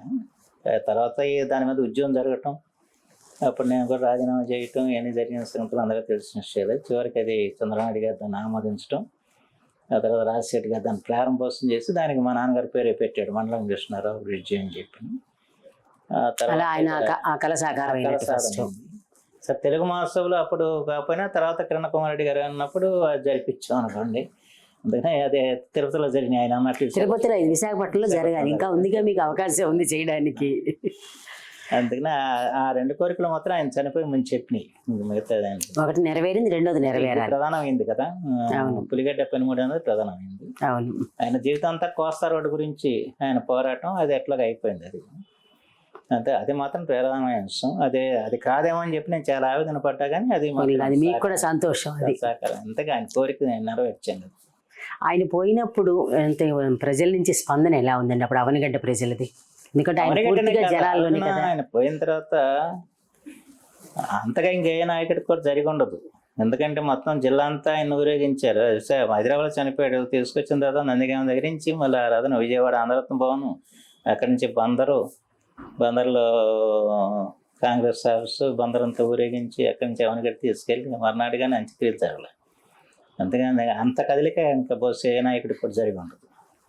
ఆయన అదృష్టం ఏంటంటే అది ఆయన పేరుతో ఏ కార్యక్రమం కూడా బాగానే జరిగాయి, దాంట్లో అనుమానం లేదు. ఇప్పుడు సజయంతి కూడా అనుకోకుండా బాగానే జరిగినాయి. ముఖ్యమంత్రి గారు కూడా ఆయన ప్రారంభించడం, తర్వాత ఇవన్నీ ఇప్పుడు నడుస్తున్న ఏడాది పొడిపోతాయనంటే ఆయన గురించి అని కాదు కానివ్వండి, ఆయన ఆశయాలు ఏమన్నాయో ఆశయాలు మనం ముందుకు తీసుకెళ్ళాలని దాని మీద కొంత ఇవ్వాలన్న పరిస్థితుల మీద చర్చ చేయాలని చెప్పి నా ఆలోచన. దాంట్లో ఒకటి ఏంటంటే ప్రత్యేకించి తెలుగు భాష పరిరక్షణ, అది వాళ్ళ కొంచెం మనకు సవాలుగా ఉంది కనుక దాని మీద ఎక్కువగా చేయాలని. రెండోది అంటే రాజకీయాలు ఇవాళ చాలా కలుషితం అయిపోయి ధనస్వామ్యం వచ్చింది, ప్రజాస్వామ్యం పోతుంది అన్నది భావన. ఎందుకంటే ఆయన ఏమి చెల్లు లేకుండా ఆయన పార్లమెంట్ సభ్యుడు, కానీ వాళ్ళ పంచాయతీ మెంబర్ కూడా కాలేదు అసలు. అందుకని ప్రజల్లో చైతన్యం రాంది ఇది సాధ్యం కాదు. ఇది ఎవరి మీద మన వ్యతిరేకం కాదు, ఏ రాజకీయ పార్టీ మీద అనవసరం. అది ప్రజల్లో మనం డబ్బు తీసుకుని ఓటేయకూడదన్న ఆలోచన ప్రజల్లో వస్తే తప్ప ఇది సామాన్యుడికి అవకాశం కలగదు. వీళ్ళేమో వాళ్ళు ఇస్తున్నారు కాబట్టి మేము పుచ్చుకుంటున్నాం అంటారు, వాళ్ళు పుచ్చుకుంటున్నారు కాబట్టి ఇస్తున్నాం, ఇట్లా అయిపోతుంది. చర్చ జరిగి ఏదైనా జరగకపోతే చాలా ఇబ్బంది. ఎందుకంటే ఇన్ని కోట్లు ఖర్చు పెట్టిన తర్వాత మళ్ళీ దాన్ని రాబట్టుకోవాలనుకుంటారు కదా, సహజం. అది తప్పు కాదు కదా, అసలు అనడానికి లేదు కదా. వాళ్ళు ఎన్ని కోట్లు తెచ్చి ఖర్చు పెట్టి మళ్ళా సంపాదించుకుంటే మరి అవినీతి పరులు అంటే ఎట్లా? కుదరదు కదా, ఆ మాట అనే హక్కు లేదు పుచ్చుకున్న వాళ్ళకి. దాంతో ఏమవుతుందంటే ఇప్పుడు జరుగుతున్న పరిస్థితి అట్లా అయిపోయింది. ఇది ఇదివరకు ఇప్పుడు నేను మొట్టమొదటిగా నేను నిలబడ్డప్పుడు ఏ ఊరికి ఆ ఊరు ఖర్చుల కోసం ఆ ఊళ్ళో ఉన్న కార్యకర్తలు తలకాస్తం వేసుకుని ఖర్చు పెట్టి గెలిపించారు. తర్వాత మారిపోయింది అది. దాంట్లో ఎంపీకి అయితే ఇంత, ఎమ్మెల్యేకి ఇంత అని పంచాయతీ మెంబర్ కూడా కాలేదండి, పంచాయతీ మెంబర్ కూడా కాలేదు. అది కూడా అంత అయిపోయింది అనమాట. కార్యకర్త కష్టించి పనిచేసి వాడు నిలబడే పరిస్థితి లేకుండా అయిపోతే ఇంకే రాజకీయం ఏంటి? అనవసరం కదా. ఇంకా చట్టసభలో వాళ్ళ కోటేశ్వర్లో వెళ్ళి కూర్చొని సామాన్యుడు ఎవరో కూర్చున్న పరిస్థితి లేకపోతే ఇంకేం చట్టసభలకు ఇదేముంది? అవును, అక్కడ కాకపోయినా రాజ్యసభ లేకపోతే శాసన మండలి ఉంటాయి, అవి కూడా వాళ్ళు ధనవంతులకి వెళ్తున్నాయి తప్ప సామాన్యుడికి వెళ్తలేదు కదా. సామాన్యుడిని ఎవరు గుర్తించి వాళ్ళు ఇచ్చేయట్లేదు. ఇలాంటి రాజకీయం ఉంటే ఇది మన గొప్ప ప్రజాస్వామ్య దేశం ఉన్నప్పుడు ఇది చెప్పుకోవటానికి సిగ్గుచేటుగా ఉంటుంది అనిపిస్తుంది నాకైతే. అది ఈ అంశం మీద కొంచెం చర్చ జరగాలన్నది నా యొక్క ఆలోచన. మొన్న ఎన్వి రమణ గారు కూడా దాని మీద మాట్లాడారు అవనగడ్డ సభలో. పెద్దల చేత కొంచెం మాట్లాడించి దీని మీద చర్చ చేయకపోతే, కొంత మార్పు తేకపోతే ప్రజాస్వామ్యంలో సామాన్యుడికి స్థానం లేని పరిస్థితి వస్తే ఇంక ప్రజాస్వామ్యానికి అర్థం ఏముంటదండి? అది అందులో మీరు మాట్లాడే అర్హత కూడా ఉంది, ఎందుకంటే నాన్నగారి దగ్గర నుంచి మీకు వారసత్వంగా అది వచ్చింది. ఆవేదన ఎంతకంటే ఏం లేదు, రెండూను ఒక అర్హత ఉంది, మీ ఆవేదన. రాజకీయ పార్టీ అని కాదని, అన్ని రాజకీయ పార్టీలు వాళ్ళు ఏంటంటే పరిస్థితిని బట్టి వాళ్ళు కూడా డబ్బు ఉన్న వాళ్ళకి ఇవ్వాలని ఆలోచన చేస్తాయి. దాంట్లో అనుమానం లేదు కదా. నా దగ్గర డబ్బులు నేను నిలబడతానంటే అయ్యే పరిస్థితి లేదు. అంటే దీంట్లో మార్పు రావాలి. ఆ మార్పు రావాలంటే ప్రజల్లో ఒక చైతన్యం తేవాల్సిన అవసరం ఉంది. దానికి ఏదైనా కొద్ది గొప్ప ఈ ఏడాది చేద్దామని ఆలోచన ఉంది. ఎంతవరకు జరిగిందని చెప్పలేను కానీ తప్పనిసరిగా ఏంటంటే మీ నాన్నగారి సెంటినరీ సందర్భంగా ఒక ప్రమాణం కింద తీసుకున్నారు అనుకోండి, మీరు కూడా అలాగా. లేదు, కొన్ని ఆయన జీవితం నుంచి కొన్ని అందుకని ఘట్టాలు ఉన్నాయి కనుక వాటిని మనం ఏ విధంగా ఆయన ఆశయాలు పూలదండలు వేసుకోలేదు ఆయన. తర్వాత భారతదేశంలో మొట్టమొదటిగా ఆస్తిపాస్తులు ప్రకటించిన మంత్రి ఆయన. ఇప్పుడంటే అఫిడవిట్లో పెడుతున్నారు మనం నామినేషన్ వేసినప్పుడు, అప్పట్లో లేదు కదా. మొట్టమొదటిగా ఆస్తిపాస్తులు ఆయన ప్రకటించారు. అలాగే వినోబావే సంపద్దానం ప్రకారం ఆయన కొంత డబ్బు ఖర్చు పెట్టేవాడు. భూములు కూడా పనిచేశారు ఇక చాలా ఉన్నాయి ఆయన ఆదర్శాలు. సో అవన్నీ వాళ్ళ అంతవరకు ఆచరణయోగ్యం అని చెప్పడం లేదు కానివ్వండి. అయితే ఏంటంటే ఎంత కొంత మనం ఆలోచన చేయాలి కదా. ఆలోచన చేసి నిరాడంబర జీవితం గడపాలి. ఎప్పుడు ఏంటంటే నిరాడంబర జీవితం గడపబట్టే మేమంతా కూడా ఆయనతో పాటు అవినీతికి ఆస్కారం లేకపోయింది. దానికి మేము కూడా ఆడంబరాలకు పోయి ఉంటే తప్పనిసరిగా మీ నాన్నగారు ఏం చేయలేకపోయేవారు. ఆయన ఏం చేసేవాడు, ఎవరు కష్టం కదా. మన ఆదాయం తగ్గ విధంగా మన జీవన విధానం ఉండాలి. కానీ మన ఆదాయాన్ని మించి మనం జీవన విధానం పెంచుకుంటే అప్పుల పాలవుతాం తప్ప అంతకంటే వేరే లేదు కదా. దాని కొరకు అవినీతి పాల్పడతాం ఈయన జరుగుతూ ఉంటాయి. అంచేత నిరాడంబర జీవితం అన్నది గాంధీ విధానం. అది దాన్ని ఆయన అనుసరించాడు. అట్లాగే నేను కూడా మా పిల్లల్ని ఎప్పుడు కూడా బస్సులోనే పంపించేవాళ్ళం స్కూల్కి. నేను మినిస్టర్గా ఉన్నా కూడా మా పిల్లల బస్సులో వెళ్ళేవాళ్ళు. అంతకని ఎప్పుడే వాళ్ళ కారు పంపించే పరిస్థితి లేదు. మేము కూడా నడుచుకుంటూ వెళ్ళేవాడు. నేను అవునుగా హైదరాబాద్లో మంత్రిగా ఉన్నప్పుడు కాలేజీకి అలా అలవాటు చేసుకోవాలి. ఉంది. ఆ రకంగా మేము వ్యవహారం చేస్తాం. కానీ ఇవాళ అట్లా లేదు కదా. వాళ్ళ పిల్లడికి ఒక కారు, తండ్రికి ఒక కారు, తల్లికి ఒక కారు, ఈ రకంగా అయిపోయింది. కార్లు బళ్ళి అన్ని. తర్వాత పిల్లలకైతే కూడా మోటార్ సైకిళ్ళు, రకరకాల స్పోర్ట్స్ బైక్స్, అట్లా వెళ్ళి ఇక్కడ పడిపోవటం, ఏదో గందరగోళం. ఈ రోజు ఇనే కథలు మాట్లాడడానికి అంత అయిపోయింది. హైదరాబాద్లో అయితే చాలా ఇబ్బందికర పరిస్థితులు ఉన్నాయి. పిల్లలు చదువులు పంపిస్తే వాళ్ళు ఏ అలవాటు పాలవుతారో అర్థం కాదు. చాలా భయంకరమైన హైదరాబాద్. ఇప్పుడు ఎందుకు ఇక్కడ మా దగ్గర కూడా నేను చూస్తున్నాను, పాఠశాల నుంచి నాకు ఎక్కడో రిపోర్ట్స్ వస్తాయి. 4-5 ఏదైనా గంజాయికి అలవాటు పడ్డాను. ఒక పాఠశాల అని చెప్పాడు, ఆ పిల్లడు నడకలే తేడా ఉందండి. ఏంటని చూస్తే వాడు గంజాయి. ఇలా పరిస్థితి ఉన్నప్పుడు ఏం చేయాలి, భవిష్యత్ తరాలు ఎలా ముందుకెళ్తాయి చెప్పడానికి. ఆ రోజు మేమంటే పరిస్థితి రాదు. చదవటం కూడా మాకు పెద్ద ఇది. లైబ్రరీలో ఎక్కడ లైబ్రరీలో పుస్తకాలను తెచ్చి చదివేవాళ్ళని. ఇవాళ ఎవరు చదివేవాళ్ళు పెట్టి లైబ్రరీలో పుస్తకాలు ఏం లేవు, ఫోన్లే అందరూ. అంత పరిస్థితి వచ్చేస్తుంది. ఏం చేస్తాం. చాలా సంతోషం. చాలా విషయాలు చెప్పారు. మీరు అన్నట్టుగా ఆయన ఒక పెద్ద ఏమంటే ఒక 1000 పడగలంత కథ వస్తుంది ఆయనతో రాస్తే కనుక. చాలా ఉంటాయండి ఆయన జీవితం. అదే అంటున్నాను, ప్రతి వారం ఏదో కొన్ని మాట్లాడుకుంటాం మనం కనీసం. అంటే ఈ సందర్భంగా అలాంటి వాళ్ళని స్మరించుకోవడం ఏంటంటే కొందరికైనా ఆదర్శంగా నిలబడతాయి. దేశం అభివృద్ధికి ఆయన నాంది పలికిన వ్యక్తి. దాంట్లో టెలిఫోన్ గురించి చెప్పాను. అవును. అట్లా మొట్టమొదటి కరెంట్ తేవాలంటే అవునుగంటే పంచాయతీ వాళ్ళు మా కొద్ది కరెంట్ అని చెప్తే మనం చేశారు. అవునా. అట్లా అన్ని ప్రతిబంధకాలు ఎదుర్కొనే తీసుకురావటం. అన్ని పోరాటం చేసి రోడ్లు లేవు, అన్ని మట్టి రోడ్లు తప్ప. అన్నీ ఈ రోజున ఈ స్థితికి వచ్చిందంటే ఆయన ఎంత శ్రమించాడో చెప్పడానికి. ఇప్పటికి కూడా మీకు ఆ గౌరవం ఉంది కదా ఊళ్ళో. ఇప్పటికీ చాలా శ్రమించాడు, చాలా పేదల గురించి ఆలోచించాడు నిరంతరం. అంతే. తర్వాత ఏంటి అదృష్టం అంటే మేము కులాలకు అతీతంగా బతకాలని చెప్పి ఆలోచన తప్పేది లేదు. మా అమ్మ ఒక మాట చెప్పేది, వేముల పూర్మయ్య గారు ఆయన మా అవనిగడ్డలకి నుంచే ఎన్నికయ్యాడు. ఆయనకే ఇప్పుడు ప్రకాశం మంత్రి చేశాడు. అప్పుడు దిశ అంటే ఇద్దరు ఎన్నికయ్యేవాళ్ళు, ఒకటి ఎస్సీను ఒకటి ఓసీ ఎన్నికయ్యేవాళ్ళు. ఓసీ ఏమో కమ్యూనిస్టులు ఎన్నికయ్యారు, ఎస్సీ మాత్రం కూరమయ్య గారు ఎన్నికయ్యారు. కూరమయ్య గారు ఎన్నికయ్యి కేంద్ర అప్పుడు హరిజన శాఖ మంత్రి, ప్రకాశం మంత్రి. ఆయన రోజు మా ఇంటికి భోజనానికి వచ్చాను. అప్పుడే పెళ్ళి అయింది మా అమ్మకి. ఇస్త్రాక్ నేను తీసాను అని చెప్పాను. ఈయనేం మాట్లాడలేదంటది. ఆయనే ఆవిడ అలవాటు చేసేసుకుని అమ్మ చెబుతా ఉండేది, నన్నేం కోపగించలేదు, నన్నేం అనలేదు, నేను తీసానని చెప్పాను. అంటే వాళ్ళు పెరిగిన వాతావరణం నుంచి మామూలుగా మారడానికి కొంచెం టైం పడుతుంది కదండి. అది దళితులని కొంచెం తక్కువ చూసే పరిస్థితులు. అవును. ఆ తర్వాత మా ఇంట్లో చాలా మంది దళితులు ఇంట్లోనే గడుపుతూ ఉండేవాళ్ళు. అదే ఇది ఉంది. ఇప్పుడు కూడా ఏంటంటే కులాలకు అతీతంగా ఆయన ఆలోచించాడు. ఎక్కడ కులముద్ర ఆయన వేసుకోలేదు, మేము కూడా వేసుకోవాలని ఆలోచన లేదు. మంచిదండి, కావాల్సిందే అది.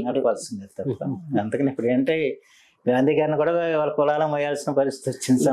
ప్రతి వాళ్ళని గాంధీ గారిని మాట, నెహ్రూ గారిని మాట దారుణంగా ఉన్నాయి వినడానికి కూడా. అసలు సరే ఏదైనా మనకేముందంటే మనం చేయాల్సిన పని ఏదో చేస్తాం, అయిపోయింది. అంతవరకు కరెక్టే. దాని గురించి పెద్ద ఆలోచించాల్సిన అవసరం లేదు. నాకు చివరిగా ఒకసారి మీ నాన్నగారి గురించి మీరేమంటారు ఒక మాట చెప్పండి అంతే, మీ మనసులో మాటగా. ఆయన భగవద్గీతలో చెప్పండి, ఈ పని నువ్వు చేసుకో, ఫలితం గురించి ఆశించుకోతున్నారు కదా. అదే ఆయన జీవితం ఒక ఆదర్శం అనిపిస్తుంది. భగవద్గీత అనుసరించారు. ఎందుకండి ఏదో తనకేదో గొప్ప గౌరవాలు వస్తాయో లేదా గొప్ప పదవులు వస్తాయని ఆశించాల. సమాజం గురించి ఆలోచించాడు, సమాజం చేసుకుంటలేడు. వాస్తవానికి ఏంటంటే ఆయనకంటే నాకే ఎక్కువ అవకాశాలు కలిగేమనిపిస్తాయి కొన్ని చూస్తే. ఆయనకు రాని అవకాశాలు నాకు చాలా వచ్చాయి. ఆయన ఇంత దేశానికి ఇంత చేశాడని చెప్పి అనుకున్నాం. విద్యా వ్యవస్థను సంస్కరించాడు. ఏ యూనివర్సిటీ ఆయన డాక్టరేట్ ఇవ్వాలి, మీకు ఇచ్చారు.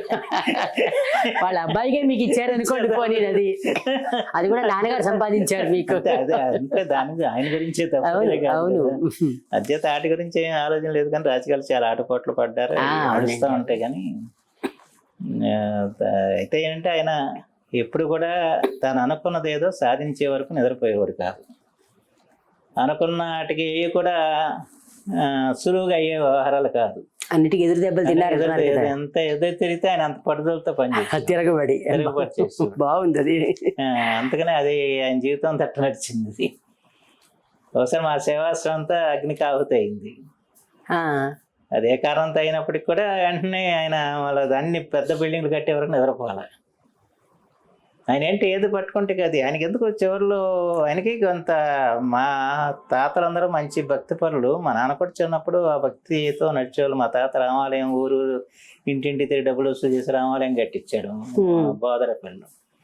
ఆ తర్వాత ఏంటంటే దేవాలయాలు జరుగుతున్న అవినీతి, దాని మీద ఆయనకి కొంచెం దేవాలయానికి వెళ్తున్నాం తగ్గించాడు. కానీ చివరిలో ఎందుకు షిరిడి సాయిబాబా మీద ఆయనకి ఎందుకు కలిగిందో తెలీదు. కలిగితే ఏదో ధనం పెట్టుకోవచ్చు, లేదా షిరిడి రావచ్చు, కానీ షిరిడి దేవాలయం కట్టాలని చెప్పి చివరిలో కట్టిన దేవాలయం సాయిబాబా దేవాలయం అని కట్టాలి. అంటే ఏదన్నా ఉంటే దానికి ఏదో ఒక నిర్మాణం చేయాలి. నిర్మాణం అన్నది ప్రధానమైన అంశం. నిర్మాణం అన్నది చేయకుండా ఏ కార్యక్రమం ఉండదు అన్నమాట. మంత్రిగా ఉన్న ఏ శాఖ అయినా ఆ శాఖలు అన్నిటికీ భవనాలు కట్టించాడు ఆయన. ఇవాళ ఎడ్యుకేషన్ డిపార్ట్మెంట్ ఉన్న శాఖలు అన్నిటికి కూడా ఆయనే భవనాలు కట్టించింది. ఆ రకంగా ఏంటంటే వాటి మీద ఎక్కువ నిర్మాణాల మీద ఎక్కువ ఆలోచన చేసేవారు. ఇక అవనగట్ల ఈ పులిగడ్డ ని పంపుదల చేయటం కానీ దానిలో దాదాపు 60,000 ఎకరాల రోజుల్లో మళ్ళా ఇదంటే చాలా కార్యక్రమం జరిగిందండి. అవన్నీ చెప్పాలంటే మళ్ళీ అది చాలా పెద్ద కథ. పర్లేదు, చాలా చెప్పారు విషయాలు. అసలు ఏదైనా సరే మాకు కూడా ఏంటంటే ఆయన ఈ సెంటనరీ సందర్భంగా ఆయన జీవితంలో మంచి ఘట్టాలు, అందుకే మీ గురించి ఎక్కువ అడగట్లా, నాన్నగారి గురించి అడిగాం కూడా మేము. అలాంటి వాళ్ళని స్మరించుకోవడమే తర్వాత తరానికి కూడా మంచిది. అది వాళ్ళ మార్గంలో వెళ్తారు. కానీ మీరు ఇప్పటికే మీకు ఆ పేరు కూడా ఉంది, వాళ్ళ అబ్బాయి కూడా అలాగే ఉన్నారని పేరు తెచ్చుకున్నారు మీరు. అంటే మా నాన్న గురించి తెలిసిన తక్కువ. అవునండి, అది మీరు తప్పనిసరిగా ప్రచారం చేయాలండి. కనీసం విద్యామంత్రిగా తెలుసు, క్వశ్చన్ బిట్ తప్పనిసరిగా రాయాలి. విద్యామంత్రి అంటే ఎవరో మండలానికి రాస్తే మార్కులు. అవును, చీఫ్ జస్టిస్ ఒకటి, ఎడ్యుకేషన్ మినిస్టర్ తప్పనిసరిగా నేర్చుకోవాలి. అందుకనే ఆ రకంగా మీకు కొంతవరకు తెలుసు చదువుకున్న వాళ్ళకి, ఇప్పుడు తరం వాళ్ళకి. అవునండి, అయితే ఆయన సమకాలికులు కూడా వాళ్ళు తక్కువ మంది ఉన్నారు, లేరు పెద్దగా. అందుకే ఆయన గురించి విస్తృతంగా ప్రచారం చేయాల్సిన బాధ్యత రాజకీయ నాయకులని చెప్పను, పిల్లలుగా మీదే బాధ్యత. అది తెలియాలి అందరికీ. తెలిస్తే అది ఒక ఆదర్శం. ఎంతో కొంతమంది తప్పనిసరిగా మారతారు ఒక వ్యక్తిని బట్టి. అంటే ఆనాటికి ఈనాటికి చాలా మార్పు ఉంది. ఎందుకంటే అప్పుడు కొంత జాతీయత స్ఫూర్తి ఉంది. అప్పుడు ఉందండి. ఆ స్ఫూర్తి ఈ రోజు లేదు. నా చిన్నప్పుడు ఆగస్టు 15 వచ్చింది అనుకోండి, మనం ఎలా అయ్యో అసలు మామూలుగా వాతావరణంలో చేసేవాళ్ళం.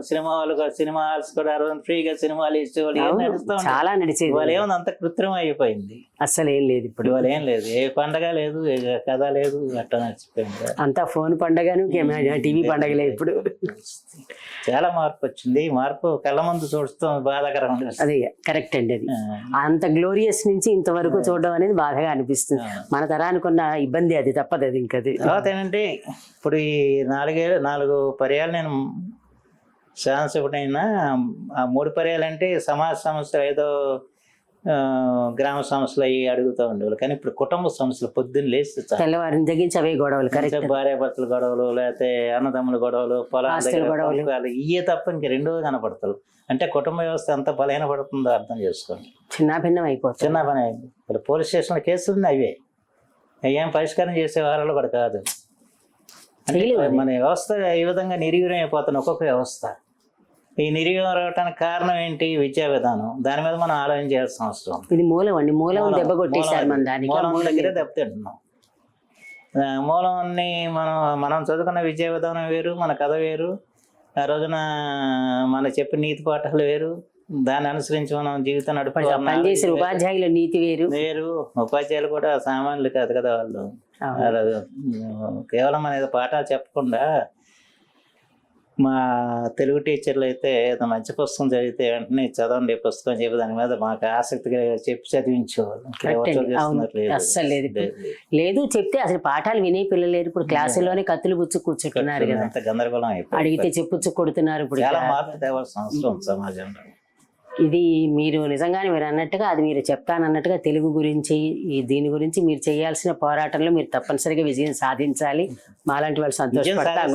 సాధించబోతాం తర్వాత ఏదైనా అంటే మేము సంతోషపడతాం. ఆలోచన అయితే ఉంది. చర్చ ఎవరికో వ్యతిరేకం కాదు, సమాజం బాగు కోసం. అంటే మీకేం లేదు ఇందులో, సమాజంలో మార్పు కోసం తప్ప వేరే కాదు. ఇది అంటే మనం ఏదైనా మాట్లాడితే ఫలానాడు గురించి మాడుతున్నారు లేకపోతే ఈయన అనుకుంటారా, ఏం కాదు. ఇది జనరల్గా ఏంటంటే ఒక తరం ఎలా నడిచింది, మళ్ళీ ఈ తరం ఎలా నడుస్తుంది, అంతేనండి. ఎవరి మీద వ్యక్తిగతంగా ఏమి ఉండదు అసలు. అది వ్యవస్థ బాగుండాలి.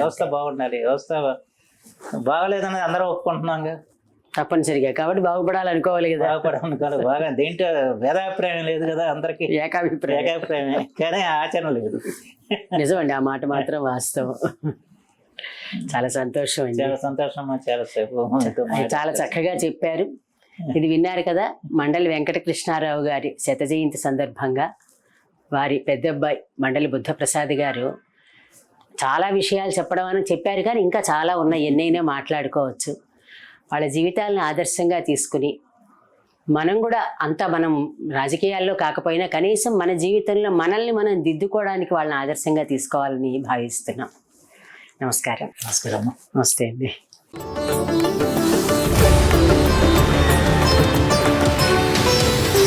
వ్యూస్ యూట్యూబ్ ఛానల్లో లైక్ చేయండి, షేర్ చేయండి, సబ్స్క్రైబ్ చేయండి.